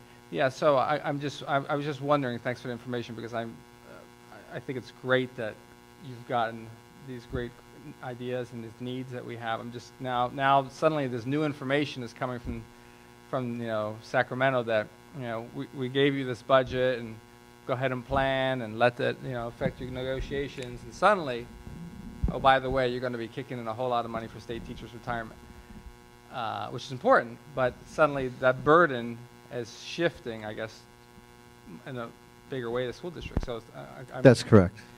Okay. Yeah, no, it's a really good point, Dr. Rubio, and yeah, you stated it that the state, and this was discussed at the CSBA panel that I spoke at 2 weeks ago, that we're gonna the governor, without paying for it, is proposing a significant increase in the share, and we absolutely need to deal with the state teacher retirement liability. I mean, if we don't, it's just getting more expensive not to. But our organization at Public Advocates is against addressing it without having a cost plan to address it, and to put the bulk of the share on districts and the state only take a little bit. Teachers they're limited in how much they can take by law, but the state could take more, and they're not under any current proposal. So I think it is very troubling, and it does potentially significantly undermine flexibility to address any of the needs Ms. Allen's been out identifying. Yeah, I'm worried about it. And thanks again, Ms. Allen, for all your work on this, Mr. Bonnet. Appreciate it. Do you want to move on to Section 3 in particular? Sure. So Section 3 are the areas that have been the actions and services that have been identified by stakeholders. And so I'll actually address those and state where, like with specific groups, particularly where our parent advisory emphasizes, council emphasizes which actions, as well as our DLAC, our District English Advisory Council. So on page 15, it starts off with provide highly qualified teachers for core subjects. So as we know, the majority of our funding, particularly from our base grant or general fund, will come from our teachers' salaries. And so I've heard earlier, just to kind of identify and break that down in terms of some type of categories that will help public understand specifically where those dollars are. And the next one is, so in addressing all of these may not be able to be accommodated at all of them. So it's not, staff has not gone through it and stated, okay, this is where we think our high needs or priorities are, but this is what stakeholders stated. So right now it's for the board's knowledge. So it'll either be where the board is deliberating and making some of those decisions, or the direction will be given to what staff needs to do next. Which column are you focused on in Section Column 3? 2. Column 2. So Second column. Those listing of needs are not, you're saying we don't figure out exactly how to pay for all of those things at this point. That is correct. But what you have is the general amount and where those sources would be, but it does not mean that this is exactly what will be implemented next year. So I just want to state that. There still have to be decisions that are made. And so from the board, either it comes at a study session so you can understand it more, or you give next direction to staff in terms of addressing this. So, yeah, so everything that's here does, and maybe that may scare some people, because everything that's here is not what will be necessarily implemented in the next year. But these are the competing ideas or competing thoughts. So as I go through them, I'll identify some of the stakeholders and explain what the rationale behind it. So B is provide a full-time PE teacher. So you all have heard that has come from DLAC, the NEH School Site Council, and it's also come from the, in terms of the Parent Advisory Council, what they stated is looking at the PE teacher in terms of if there's funding that can come from the base grant, from base or LCFF, but it wouldn't come from supplemental concentration funds. So they made it very specific that would be something, if possible, it would come from a base grant. C is provide a full-time technology teacher that primarily comes from NEH School Site Council. Currently, we have an instructional aide there, but the goal is to hopefully have a full-time teacher.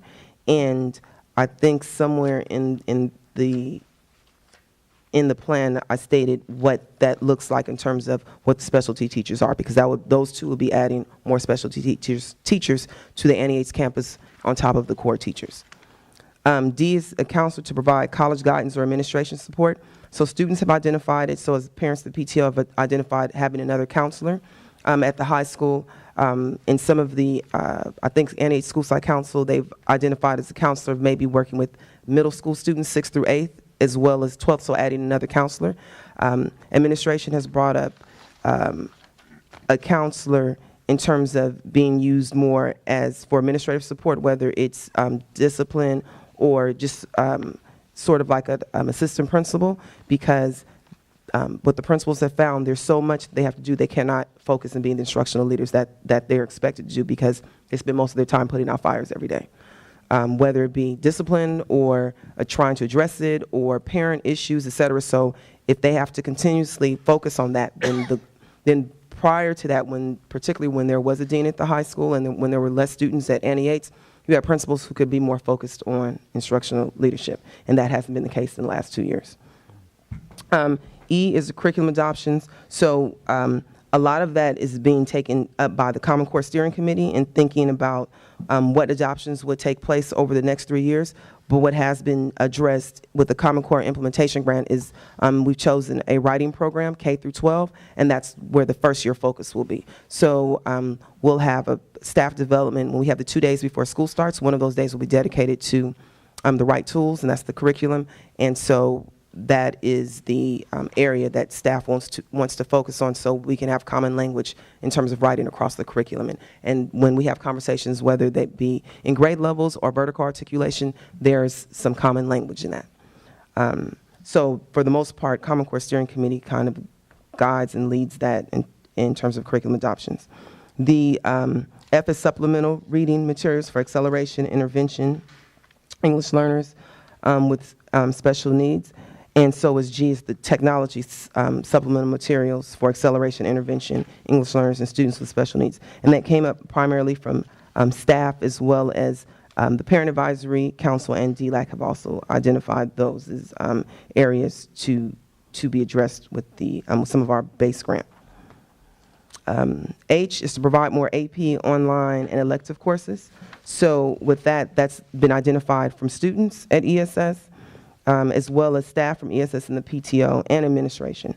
So again, the goal is to try to provide more AP courses by looking at either online or what we can do to have more advanced courses with concurrent enrollment and partnerships with our community colleges. But as a school of under 300, it's challenging to add more courses without having that ratio of one teacher to maybe 10 students or 15 students. So that's a challenge, but it's a need that the students have and the staff have stated over and over in terms of students being able to compete for college, where on their college application can they actually address that they've taken rigorous courses or AP courses or honors courses. I is provide professional development for staff in Common Core, response to intervention and instruction and intervention, differentiated instruction, which would include special education needs, and English language development, next generation science standards, and technology. Can we do all this in 1 year? Absolutely not. So again, this is an area where the Common Core Steering Committee is trying to identify the instructional needs as well as what those professional development needs are, and that's been identified from administration, staff, DLAC, and then and our students. So when the students, they refer to it, so I met with students who will hopefully become an LCAP student committee today, and when they make references so I've explained to them what highly qualified teachers meant, what that means technically, but also how does it relate in terms of their reality. So reality is really, you can't necessarily say, oh, we don't like this person, so we want to, hire another person, but it's how do you actually teachers develop over time, and what resources would they need in order to, be able to deliver the instruction that teachers will want to and also students will want to receive. So the next item, so that's for goal 1. So those are all the critical needs that came up in Goal 1 from various stakeholders. Then from Goal 2, A is to purchase Chrome laptops with 30 devices each. So that has been done, and that was through parcel tax and I'll say general fund, but specifically it was done through the Common Core Implementation Grant, which I should probably state. So that's only for the devices. So actually we have 60 devices, or how many of devices that we order for the SBAC, but actually this A is what we'll do over the next 3 years. So the goal is to actually have 30 devices in each classroom, so each teacher can have their own set of Chromes and not necessarily have to share back and forth with one another. So that's the goal over time, and to do that, we'll probably have to use parcel tax and general funds if that's the case. B, purchase a student information assessment data system. So currently we have that with data director, but the Common Core Steering Committee wants to investigate a user-friendly system such as, Illuminate and ORS. So while there's funding that's addressed for data director, we want to, it's an area in high need of concern, but we're looking at another program. C is to provide social emotional support such as positive behavioral intervention systems and mental health services facilitated by wellness programs and through our behavior support teams at each school, which is in the framework of response to instruction and intervention. And basically, this has been identified by staff, by students, and ESS PTO, is to, while we have academics, what we've noticed over the last few years, and including a very extensive presentation that you had from wellness, is that the social emotional concerns arise and they impact student achievement. And so this is an area that the wellness team particularly wants to build capacity in, so they can actually provide job embedded on, coaching for teachers and staff. I thought that was a really critical part, and I was really impressed to see that in there. People don't address that half of the RTI pyramid nearly often enough, and so I was really glad to see that you had that in there. Thank you.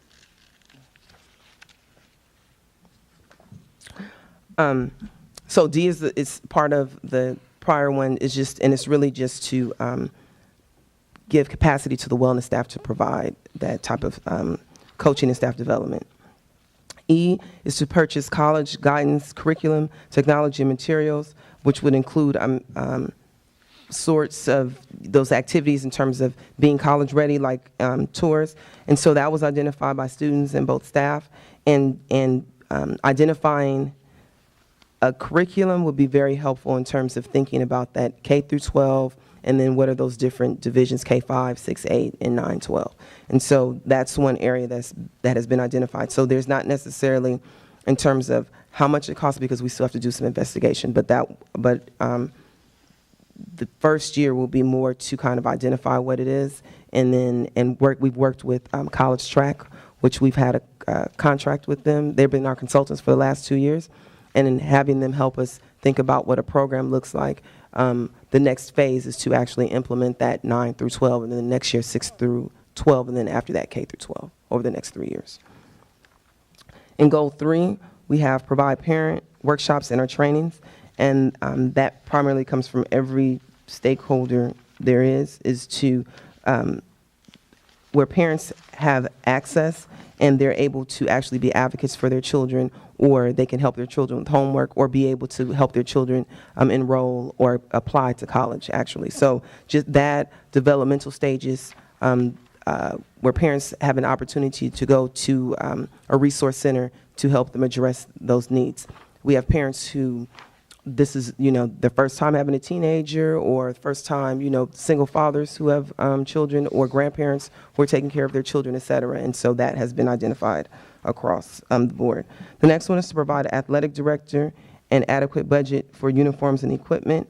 And that specifically comes from the DLAC, students and administration. So currently we have a principal who serves as the athletic director, the instructional leader, the dean, and everything else in between. And it's been and without having facilities, it has been very challenging for him to sort of focus, keep people happy, train coaches, et cetera. And so that's one that came up in terms of specifically having an athletic director, which I believe has been posted already, and it would either be a teacher who will have a period off at the high school and a stipend, or maybe a person from the outside who they can use extra funds, but they'll have, time to actually dedicate to an athletic director. And in this goal, it would seem like it's more, but a lot of it, this first part primarily is what will be used in terms of the base, what all students will have access to. The next section will go specifically to low-income students, EL students, or the 4 identified areas of students. Also in Goal 3, and they may have been cut off because of the PDF, the after-school programming is another area that's come up.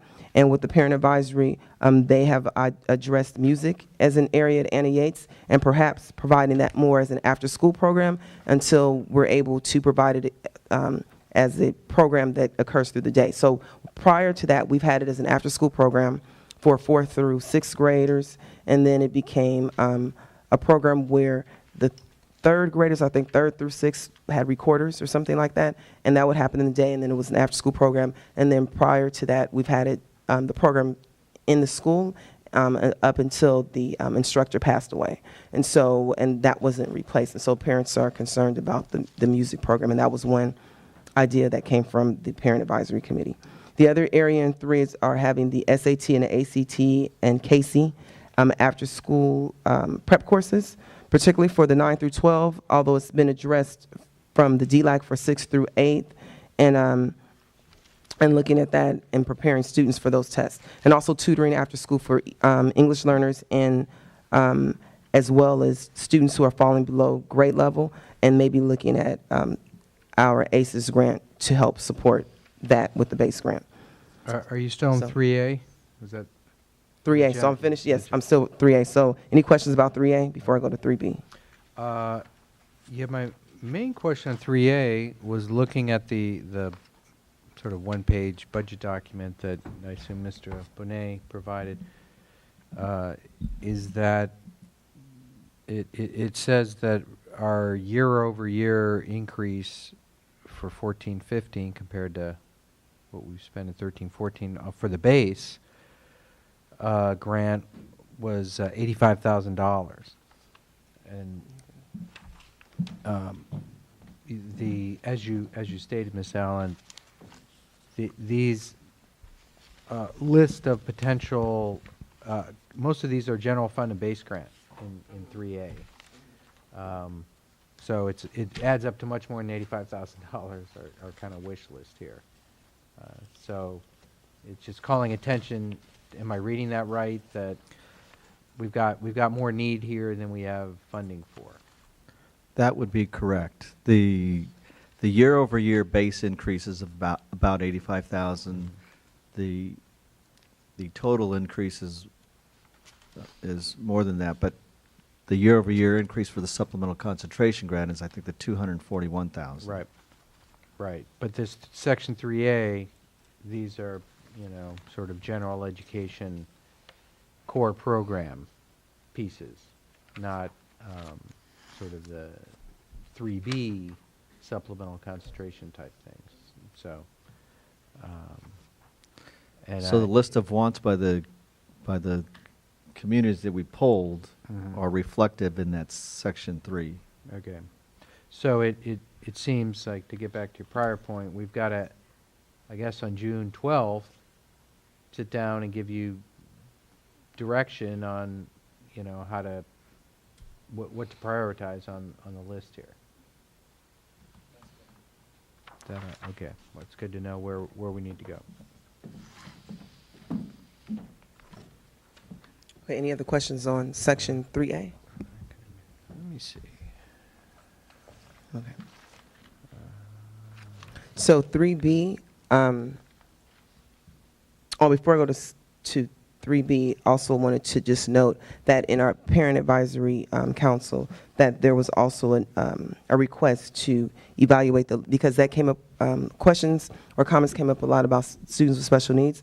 And so one of the recommendations that will come out officially will be to evaluate the Learning Center and its effectiveness at both schools, and since this will be the third year of implementation, but to actually do some type of evaluation to see if that actually is effective, or are we looking again in terms of having some of the specialty classes, such as a special day class, or how we've done resource. So that just came up, so just so you know, that came up as well. In section 3B, for low-income pupils, provide a full-time science teacher.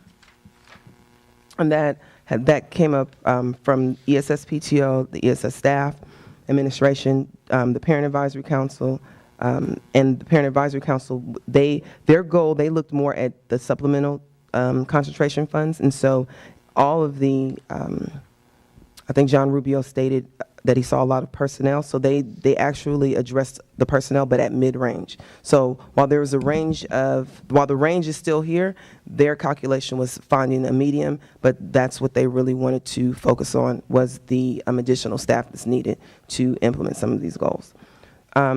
So A is a full-time science teacher. B is provide a stipend or bonus pay to staff for data analysis and evaluation.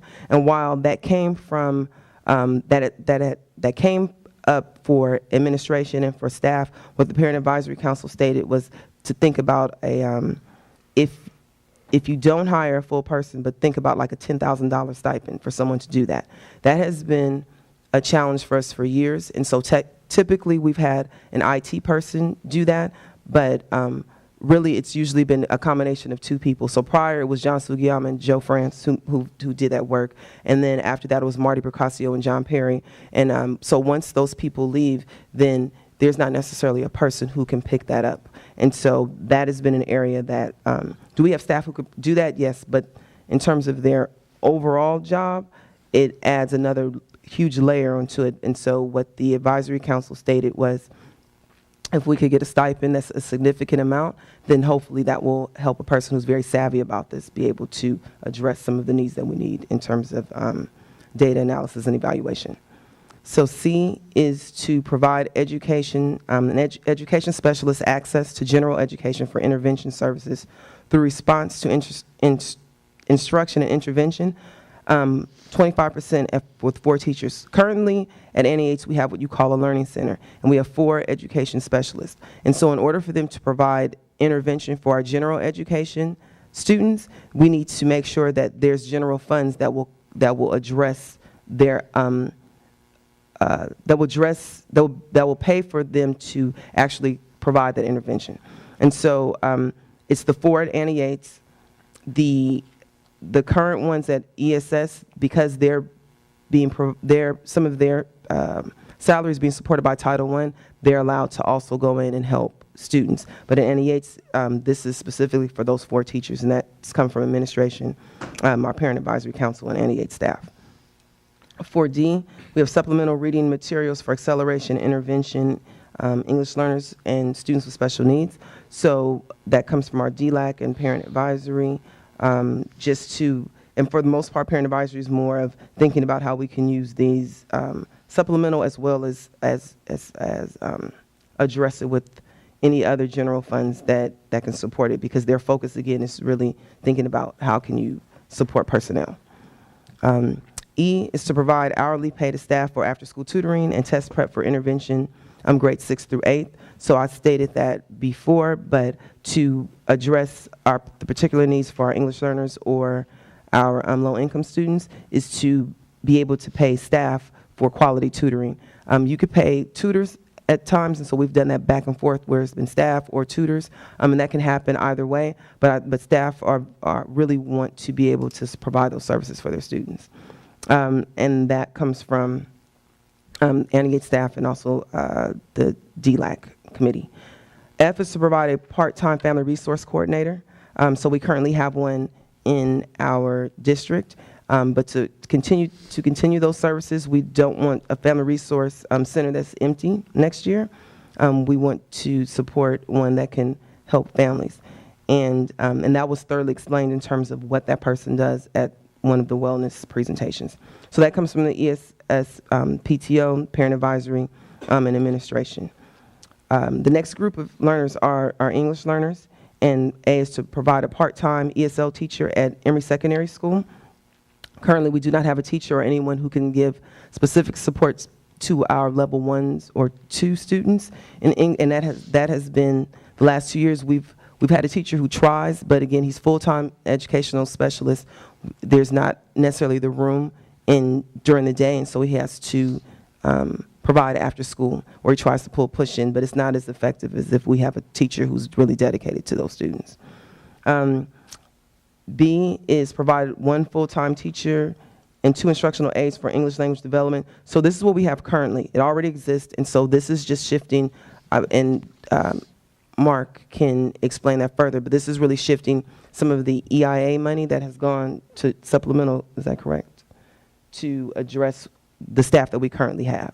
So we currently have this at, these 3 staff members are at Annie Yates, as well as C, the EL coordinator, while Ms. Miller, who's in the audience, is district-wide, but in this case, B and C already exist, and we want to continue to make sure that we're providing those services for our students, as well as the coordination, because while she helps a lot for district coordination, there's also, it would be very helpful to have the ESO teacher at Emery Secondary to kind of help her out, because it's hard for her to be a coordinator and also provide services as a full-time teacher. So D is to provide a stipend, again, it's a duplicate, so I'll explain that. E is a duplicate, I explain that, so that came from low-income students as well. And then F is to provide a Spanish-speaking bilingual parent liaison, and that comes from the DLAC administration, the Annie Yates School Site Council, and the Parent Advisory Council, is to really have a bilingual parent who not only is a liaison, but someone who does outreach and will be dedicated to being at meetings such as school board meetings, or maybe COC meetings, or meetings where parents want to get information, but they don't have a translator or someone who can explain what the information is. And so that has been one that's come up that's very critical. G is to provide translation services in Spanish. So what we currently have is a part-time, I would say part-time staff, what she does, she's housed at Annie Yates, and she provides translation in terms of literature that's provided to her, but we probably still need to think about, how can we expand her services, or how can we best maximize her services. So currently she's housed at Annie Yates, but she really provides translation. If any staff members send documents to her, she'll translate them for us, and she's at our DLAC meetings for translation for the most part, and she's at the site for parents in terms of if they need her. So that's the position that currently exists. For foster youth, we have 3 children that have been identified as foster youth. So who are also counted as low income, but they'll utilize the services for low income. And if items or issues come up specifically, then the wellness team addresses that pretty effectively, and they have been doing that over the last few years in terms of identifying foster students and students who are being raised by their grandparents or other caretakers. In the next section, for redesignated fluent English proficient pupils, most of these services are some of the same services for English learners, but there's a need to emphasize a different type of professional development, which is what we want to provide for teachers, as well as letter F, to make sure that education specialists are also able to address our redesignated fluent English proficient students. So as we have educational specialists who can provide intervention, we want them to also be equipped and have the capacity to address our redesignated English learners. So that's what we have for Section B. Any questions in that section?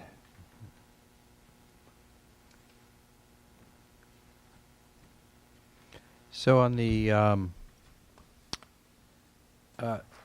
EL coordinator, and I think you mentioned another position that we currently have. This, if I understood you correctly, it's reflected here because we view that as we should appropriately in Section 3B of the template to be additional supplemental services we're providing to our high-need students, specifically English learners. And we're using, the question is expenditure. We're using EIA funding, sort of existing EIA funding to continue that EL coordinator position. That's correct. We're using the EIA funds, approximately $97,000, to fund a full-time aide and a portion of the EL coordinator's position, along with CELT testing materials and other materials that they require. Okay, and then the supplemental base. So is the remainder of the funding provided through with base funds, or are you proposing some of the new supplemental concentration dollars sort of, you know, backfill that position? We're currently using parcel tax dollars to Yep. fund additional aides and other personnel for EL. Okay. Yeah, I mean, I think the way that the formula works is, if we want to continue a program that we're continuing to do, we should definitely reflect it in our LCAP in 3B, but formula-wise, we should, we can count it as the prior year expenditure, right? Our LCFF supplemental concentration expenditures this year in total is made up of two parts. One, the prior year expenditures, and two, the new things we're doing to increase or improve services. So it goes in the first part, I guess is my point.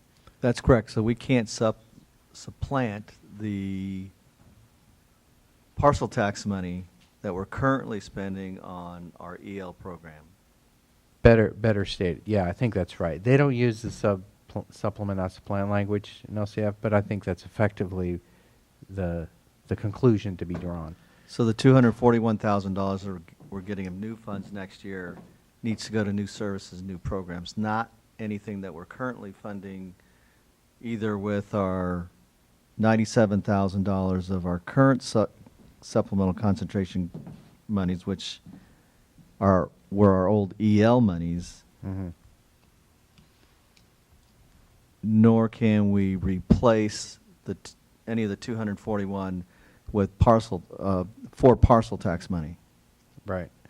But we can count the 97,000 towards our, prior year services spent on unduplicated pupils. That's correct. Yeah. We can use all of our dollars that we're using in our EL program and show that in the LCAP plan as addressing needs of our EL population.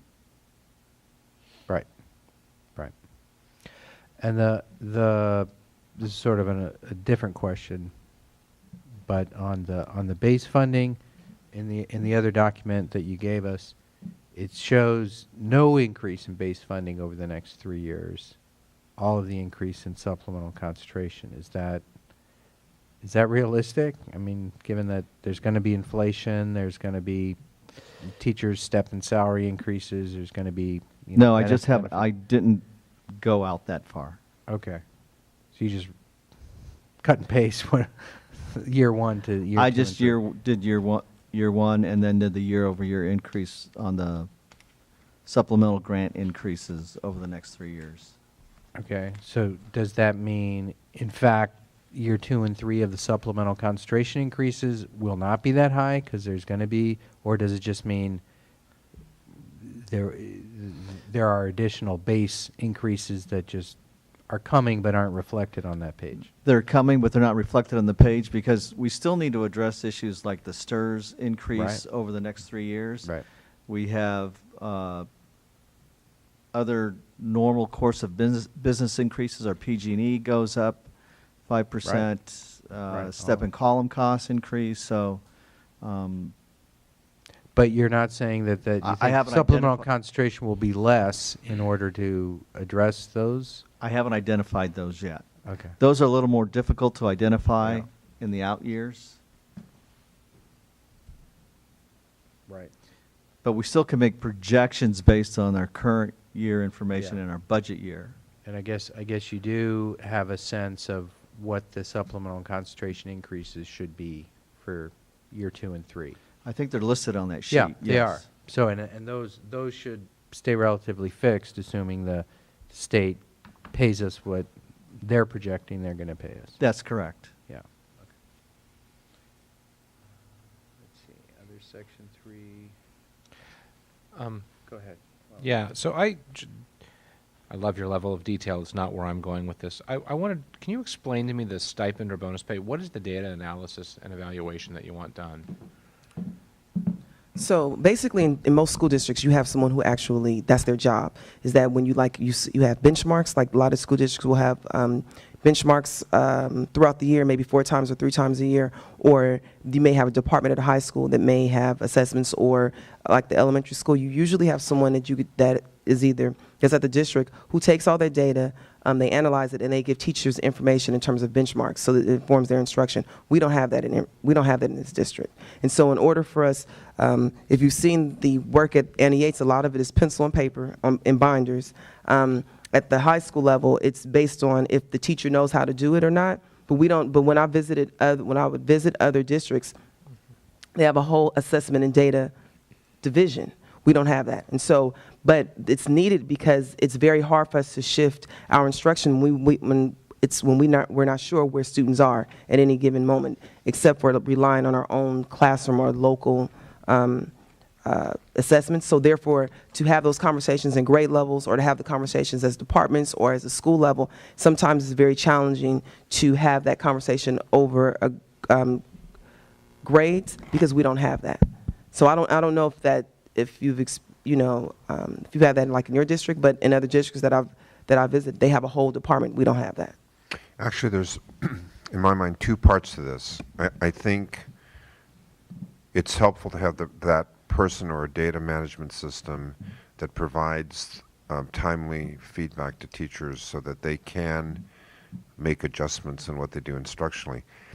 I think, though, the umbrella for that work needs to begin with the defining of a comprehensive assessment system in the district. So what is the assessment going to look like? What are the sources of data that we need to look at? And increasingly, in more districts, schools are developing what we sometimes refer to as CFAs, or common formative assessments, because in the real world, teachers can't, to get results from assessment even 3 or 4 days later doesn't help to inform instruction, because that assumes the teacher is going to stop what he or she's doing until they get the assessment results, and we know that that doesn't happen. I mean, that can't happen in the real world. So increasingly, districts have described an assessment system that has a combination of summative assessments, which typically are things like state assessments and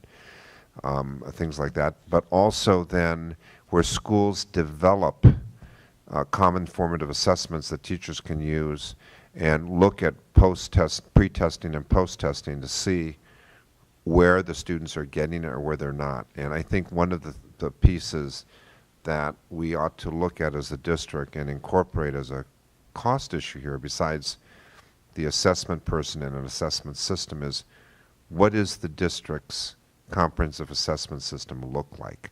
What kinds of data do we feel is important to gather? And then, of course, there's the aspect of once you collect all that data, what's the process for how teachers analyze the data? So there is kind of another part of this that we probably really need to look at, and there will be some cost related to that as well. But Yeah, and I will say, John, we've done, like there has been, particularly at NEH, there has been a lot that has been identified. The question is, who will do it? Who will do it? Who can do it?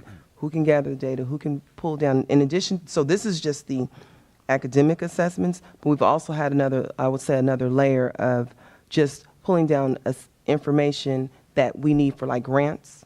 So when wellness is asked, when they write grants, we can't get our hands on assessments and evaluation and data fast enough in order to actually implement it or put that in our grants. So that's another layer that has also come up across the conversations over the past years.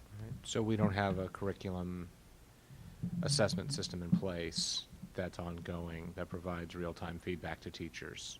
That is correct. Okay. And then my other question was on Part C. You talk about converting 25% of the FTE for each individual into an intervention specialist. And I always worry about mixing the two. Why 4 times 25 as opposed to 1 times 100? Because currently we have 4, so that'll assume that we want one person who can teach K through 8. So in this case, we have 4 educational specialists that are assigned to each loop, K1, 2, 3, 4, 5, and 6, 7th, and 8th. And so those teachers would provide that specific intervention to their particular loop or grade levels. Where if you hire one person, then that one person has to teach kindergarten through 8th grade in terms of intervention. Okay. So on the assessment system, I mean, it seems like we do have some things, dibbles, and that, you know, but I don't want to open the whole can of worms, but,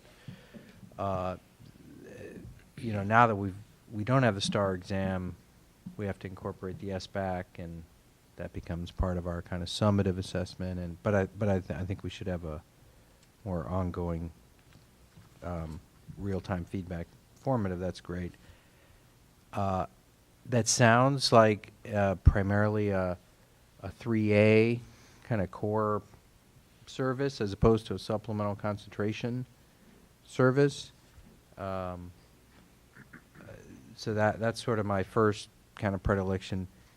That said, under the existing regulations, if it's new and an increase in improvement and we're doing it, we have a high enough concentration of unduplicated kids, we could use supplemental concentration dollars to invest in improved data and assessment. So I will put that out there.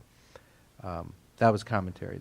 My question specifically, and I'm glad Ms. Miller's here, is on page 22, where you described in the bottom row of for English learners, kind of the first sub-action of providing direct instruction in English language development to all English learners by ensuring sites have ELD teachers to provide coaching to general ed teachers and instruction support to students. My question is that only ELD instruction support? Is it also SEDI and the specially designed academic instruction in English? Because that is what we've identified in the master plan discussions with Ms. Miller as the real need that teachers aren't conveying in the general ed classroom, this kind of scaffolding and structured instructional approaches that EL students need, and we need to embed that into the day-to-day instruction. So that was what was your specific question? Is that ELD and SEDI, or is it very specifically just ELD? No, it's basically, so this gives it's basically what Ms. Miller has been presenting over the past few years. So it's both. Mm-hmm. It's both. And so and that's part of also the differentiated instruction, is that making sure teachers have a toolbox to not only identify their children in terms of what they're designated as, but to also be able to use the appropriate strategies. And the goal is hopefully, even though she's stretched so thin, but to provide some more professional development for teachers to be able to identify that and be helpful, and use our educational specialists to also provide services. So I see Ms. Miller shaking her head. So yeah.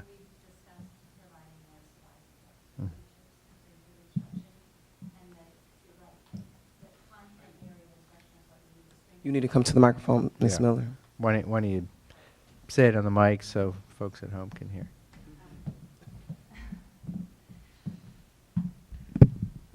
Our students actually do improve on CELT, but they aren't doing as well in the content areas. So our focus does need to be on that SEDI instruction in the content areas in the classroom.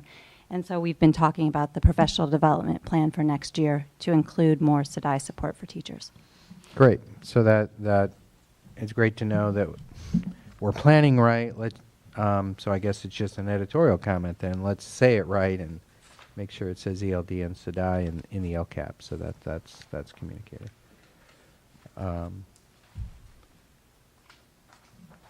And I think those were my main comments on this section. So section C and D can be addressed, although it's not here, Mark will have information to address that, those two sections. And then if you all have any questions.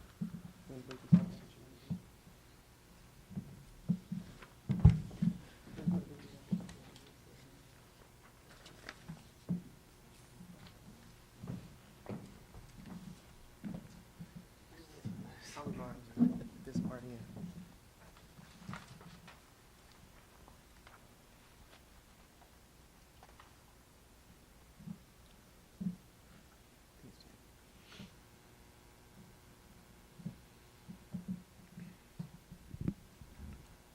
So for C and D, some of that's outlined in the one-sheet page that I gave you with the increase in the LCAP funding for supplemental and concentration grant. But we haven't done that with the base grant dollars.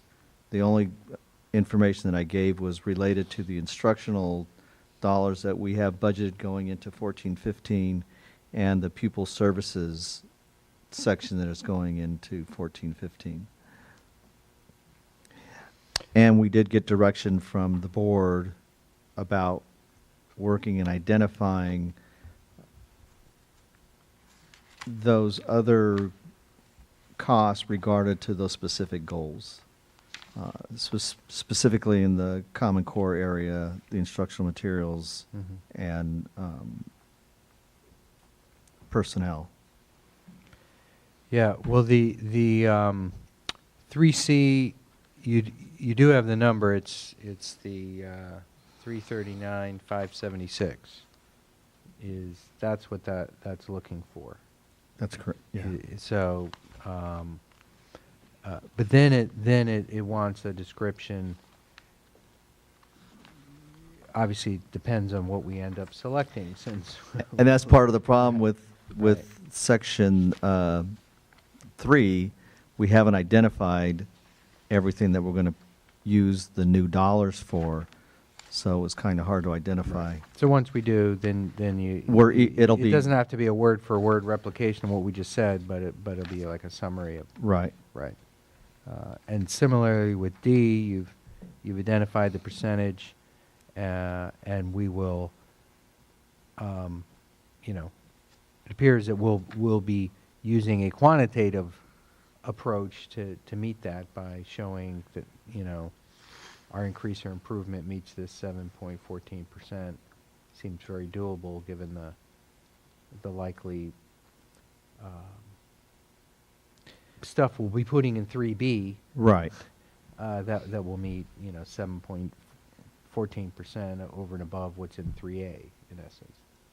So I think you just need to add the narrative to convey that as well in kind of a general way. We'll do that. Great.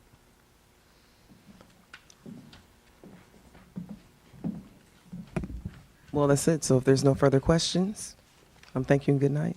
Well, yeah, again, I really appreciate all the really good work that you've done gathering the input and trying to reflect it in here. You're right, the template is a work in progress, and districts and around the state are everyone's struggling to try to get this done in a kind of useful way this first year, and I think the counties, by all indication, are given a fair amount of leeway to districts to try to get it right this first year. There are a few minimum things that they're going to want to see, like, are we doing our proportionality calculation properly? Are we addressing all the essential elements of the LCAP? But I think there'll be a lot of room for flexibility in how it gets reviewed at the county level. But that said, this is a good first draft, and we've got some time to improve on it. So let me thank you, Vice President Affelt and Member Pats, for your feedback and your questions. Let me see if I can summarize what my notes say so that as we develop the second draft, we can move closer toward that final product. Let me first say, when I was first introduced to this last week, I had some major issues with the template. I don't think the template's particularly user-friendly, but as we've gone through it this evening, I can see where the internal structure of the template is supposed to allow you to carry over certain items, mainly goals, from Section 2, for example, to Section 3. So essentially, it should be the same things in Section 2 that get carried over to Column 1 in Section 3. But the template the county gave us isn't particularly formatted in a way that is easy to follow across the page, the relationship between the goal, the actions and services, and what in year 1, year 2, and 3 will be the actual action and the cost. So, I mean, I think from a formatting point of view, if the county wants us to use this template, then I think we're going to have to create some lines like on Excel spreadsheets so we can see how things are aligned across the page. Because in some cases, you can't see where that goal is actually being funded someplace because it's kind of down lower on the page. So we can work with the formatting thing. So I'm it's sorry, I have to laugh because I had a hand, as you know, in helping to construct this template, and that was our proposal and suggestion. Don't separate this out. How people are going to be flipping back and forth. Yeah. But it's I mean, not the county. It's the state and the state board that adopted this template, says you got to use it, and they separated But it. from a reader's point of view, it's easier to understand it when things are lined up across the I page agree. so you can see I agree. what they're addressing. So the other comment was that we need to find a way, not necessarily in deep detail, but find a way to show how the LCFF base funding is being used to address the state priorities. So we got that. There is the comment around making sure that in Section 2, the goals, the statement of needs, the needs and the metrics and the goals, that there's some internal consistency in the degree of specificity in the language in each column. So in your way of thinking, the statement of need and metrics is the overarching piece. So in Berkeley, as a result, they formatted it up across the top of the page, and underneath it was the goals in the first column. So we need to kind of look at the language that is being used so that when people read it, they don't think a statement of need is actually a goal or vice versa. Yeah, I guess I think I would slightly modify that, what I heard you say. I think that first column is doing double duty, as sometimes it's an overarching goal, and sometimes it's a need or metric. And, Right. and so you need to, it probably is the case that we may still need a first column. Maybe you'll throw it out. Or, well, I guess you can't throw it out because we have to use their template. Well, I think the issue of where it shows up actually is probably less important as long as we find a way to represent it there in order to maintain credibility with stakeholders who've given input on it, as Ms. Allen said. So, but in my mind, the statement of goal, the description of goal, should easily align then to what actions or services are going to be provided in response to the goal. The alignment is not with action and services with the statement of need. It really is in response to the statement of goal. Right. And so we'll look at that alignment.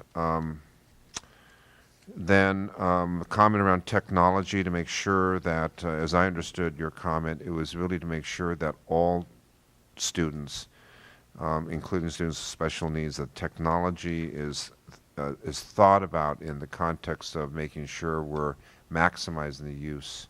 At least in the days when I was in special ed, we used to talk about assistive devices, which was at that point technology, you know, that we focused on. So I think it's moving away from assistant devices and making sure that everything's embedded. And I would, don't limit it to technology, it's the curriculum as well. Right. So.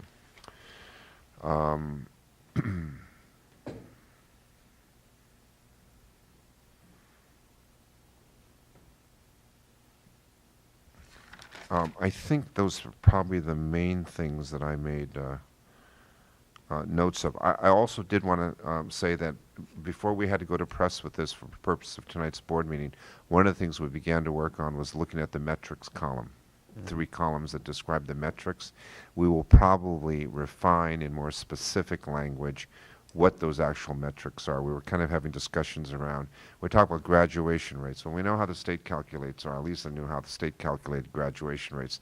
And from the field's point of view, districts really kind of struggled with that. And so we want to be able to define what kind of data makes up the baseline data, and from that baseline data, what kind of improvement we want to see from year to year. We didn't really have the time to really kind of define that in more specific terms, but I think in the next version, you'll see a much more detailed description of what the metrics will look like from year 1 through year 3. So that will be another thing that I think we'll be looking at. Great, and I thought, actually compared to other district LCAPs I've looked at, that the metrics were good. I mean, that it was clear and specific in a way that they're supposed to be, that other districts had not always done. So I think you're on the right track, and to make it actually functional that works for us is great. The I guess other comment I would add is to make sure you address each of the sub-goals, sub-priorities, sub-elements, I guess is how we frequently see it, under each of the state priorities. And there are, not every state priority has a sub-element, but the Williams does, school engagement, and school climate, or student engagement and school climate do, in terms of expulsion rates, suspension rates, graduation rates, which it sounds like Ms. Allen says they're in there. It's just that was the part that got cut off, some of that. And finally, kind of to go back to a comment that Dr. Rubio made, and not suggesting a grand rewriting, but we just think about how the LCAP should be telling, like, our district's mission, right?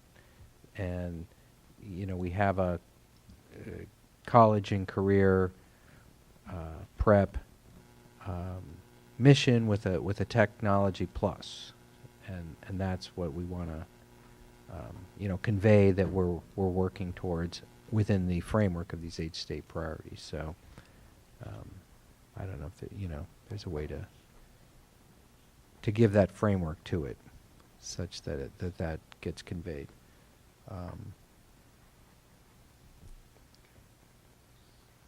But I think, yeah, this is a work in progress. But you've made a lot of progress so far, and looking forward to the next iteration. Right, and we're also looking forward to the feedback we get from the county on Friday. That's going to be very helpful. Yeah, I'm glad you're doing that.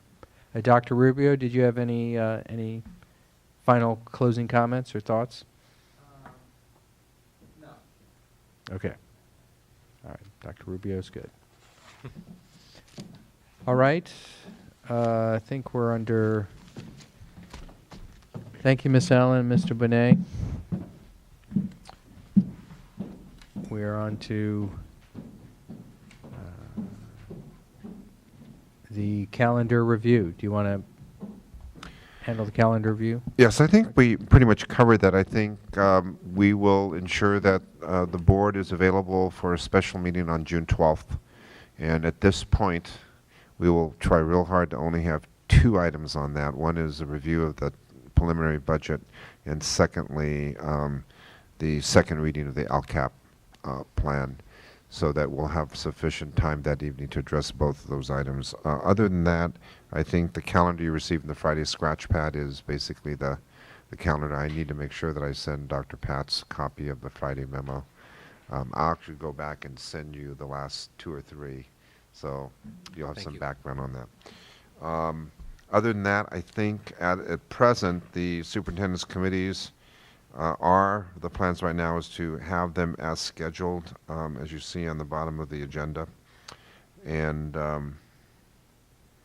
if there are any changes, we'll notify the board. Okay, and I skipped over board reports and announcements. I have no board reports or announcements. I have no reports or announcements. All right, then we stand adjourned.